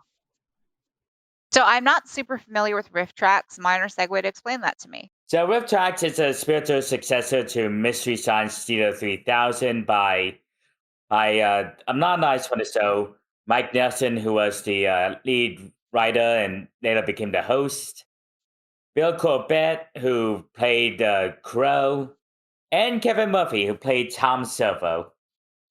Oh, and they basically riff movies, often bad, low-budget horror movies. They also started doing audio-only riffs of more popular Hollywood movies like Avatar, The Dark Knight, Iron Man. So my favorite kind of weird making fun of movies. Love that. Yeah, like earlier this year I went to a Riff Tracks live screening where they did a live riff of this really bad sci-fi action movie called Time Cop starring Jean-Claude Van Damme. Oh my god, I almost forgot about Time Cop. Yeah. Oh, that's a potential movie. Now I got the Riff Tracks version of it. Yeah. And finally, my last recommendation is one of the more obscure Rankin Bass specials, The Little Drummer Boy. Now, this is without that one of the more darker specials. Hang on, let me pull up the Wikipedia so I can remember the name. The Little Drummer. Okay. It focuses on a young boy named Aaron who lived a peaceful life in a farm in the Middle East with his parents. But one day, raiders come and burn the farm to the ground, killing Aaron's parents. And all he has left is a donkey, a camel, and a lamb. After losing his family, Aaron makes a strong vow to hate all humanity. Which movie? Which version of The Little Drummer Boy is this? The Rankin Bass version. Okay. Yeah, and so you can probably tell only from the premise that it's one of the more darker specials. Yeah. But it does have a sweet ending, and it has some familiar talent. Bob Freeze, who voiced in a lot of Rankin Bass specials, alongside June Foray, a legend in voice acting herself. Yeah, doesn't she play the Little Drummer Boy? No, that's played by Telly Eccles. Some of the screenshots from this are kind of terrifying. Yeah. And apparently, unless I'm crazy, there's like no HD version of this either, because like I have a collection of like all the Christmas Rankin Bass ones, and for whatever reason, they did not restore this one at all. And I believe it's on Peacock and also Disney Plus. So you can watch it on either of those. Because I think Paramount owns the company that... No, Universal owns the company No, Universal owns like... They didn't restore it, but for some reason they did make like updated more CG looking like posters? Ugh. Yeah, that's creepy looking. And See, I'll go ahead. I'm sorry. okay, and yeah, the rights are split. Like past, like a lot of the majority of Rankin Bass library is owned by Universal, while the ones past a certain date are owned by Warner Brothers. Yeah, That's frustrating. Yeah, it's a weird thing. All right, and those are my recommendations. Rooty? Right. So, like I mentioned, I saw Zootopia 2, and again, it is not good because of Disney. It's good in spite of Disney. The directors did a fantastic job. The messages of like racism and anti-colonialism and being against billionaires are very strong within this, and they it also just like it felt like it had more edge to it than some of the more recent Disney films. Like, we have an actual villain, we have some actual high stakes, and the message is good, is that it doesn't matter if you think it's not going to matter. You need to try to do the best you can. But also what I really like is Utopia 2 had a lot of really great guest stars as voices. We had the amazing Patrick Warburton as the new mayor, and he's like, Yes. he's kind of like a mix, I think, of like Fabio and Arnold Schwarzenegger, because he's so freaking stupid, but I love him. Fortune Femmeister, who is hilarious. She plays Nibbles Maple Stick, and I ended up loving her. But we also got Quinta Brunson as the Doctor, Danny Trejo as Jesus. We had Phil CM Punks and Joe Yeah. and CM Punk's my favorite wrestler of all time. I was so happy about this announcement. as the Zebros, and there's a funny little joke at the end. So because they keep going Zebros, but then one of the Zebros goes, "My name is actually Gene. My name's Gene. Gene Bros." It's just, and also like they referenced other stuff, but it didn't the other movie, but it didn't feel cheap at all. And also, I thought this was funny. Michael J. Fox is in this movie as a fox. And Rooty, you know a couple other things funny? In the Japanese dub, the mole that's working the tech support is played by Hideo Kojima. And also at Survivor Series in November, after Roman Reigns and CM Punk were on the same team for the War Games, and they were staring at each other down, and you could very audibly hear a guy yelling, "Zebros!" They didn't break character and react. It would have been funny if they did, though.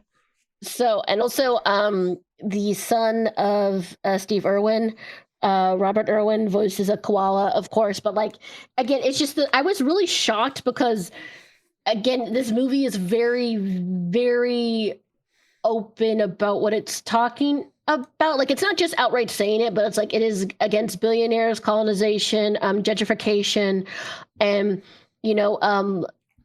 it was really good. Like, it's been such a long time since there's been a really like genuinely good Disney animated movie. And I kind of sort of piggyback off of Jad's recommendation. Now, before we mentioned this, before they were the Riff Track guys, they were on Mystery Science Theater 3000, and it was about a guy who got sent up to space to watch bad movies so they could monitor his brain. And one of their more famous ones is Santa Claus versus the Martians. This is an actual movie. Yep. In which sounds beautiful.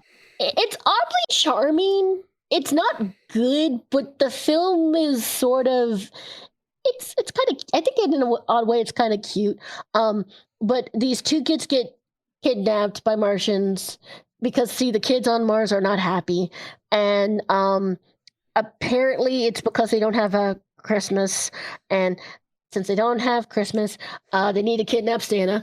And if you don't have Christmas, how the fuck do they know what Christmas is? They have a television that shows them Earth televisions, or the Earth program. That makes I wonder if it's like the Lures on Futurama where they get television, but it's like 30 years late. So Why does Ross, the largest friend, simply not eat you? It's silly, but like I don't feel like it's one of those things where it's like even though they're making fun of it, it's like I thought the movie was like really cute. And see, like the thing is the Earth kids start to get sad, and the Martians realize, oh, we gotta. They were like our kids, and like it's a fun little movie. It's not like offensive or anything, but it was fun to watch the guys riff on it, and it's probably, like I said, one of their more popular ones, so I highly recommend it. And I want to say, Luffy and John, thank you as always for joining us. I know we like to ramble, but that's one of the reasons I love having you on. Thank you, and I'm sorry for making it longer because of the Game Award segment. I don't apologize. I had fun talking. But you can find Luffy on Blue Sky. Is there anything else you would like to plug, Luffy? You can also find me on YouTube, though I don't currently have any videos. Also at Prince Luffy 412. You're in over 100 of them, though.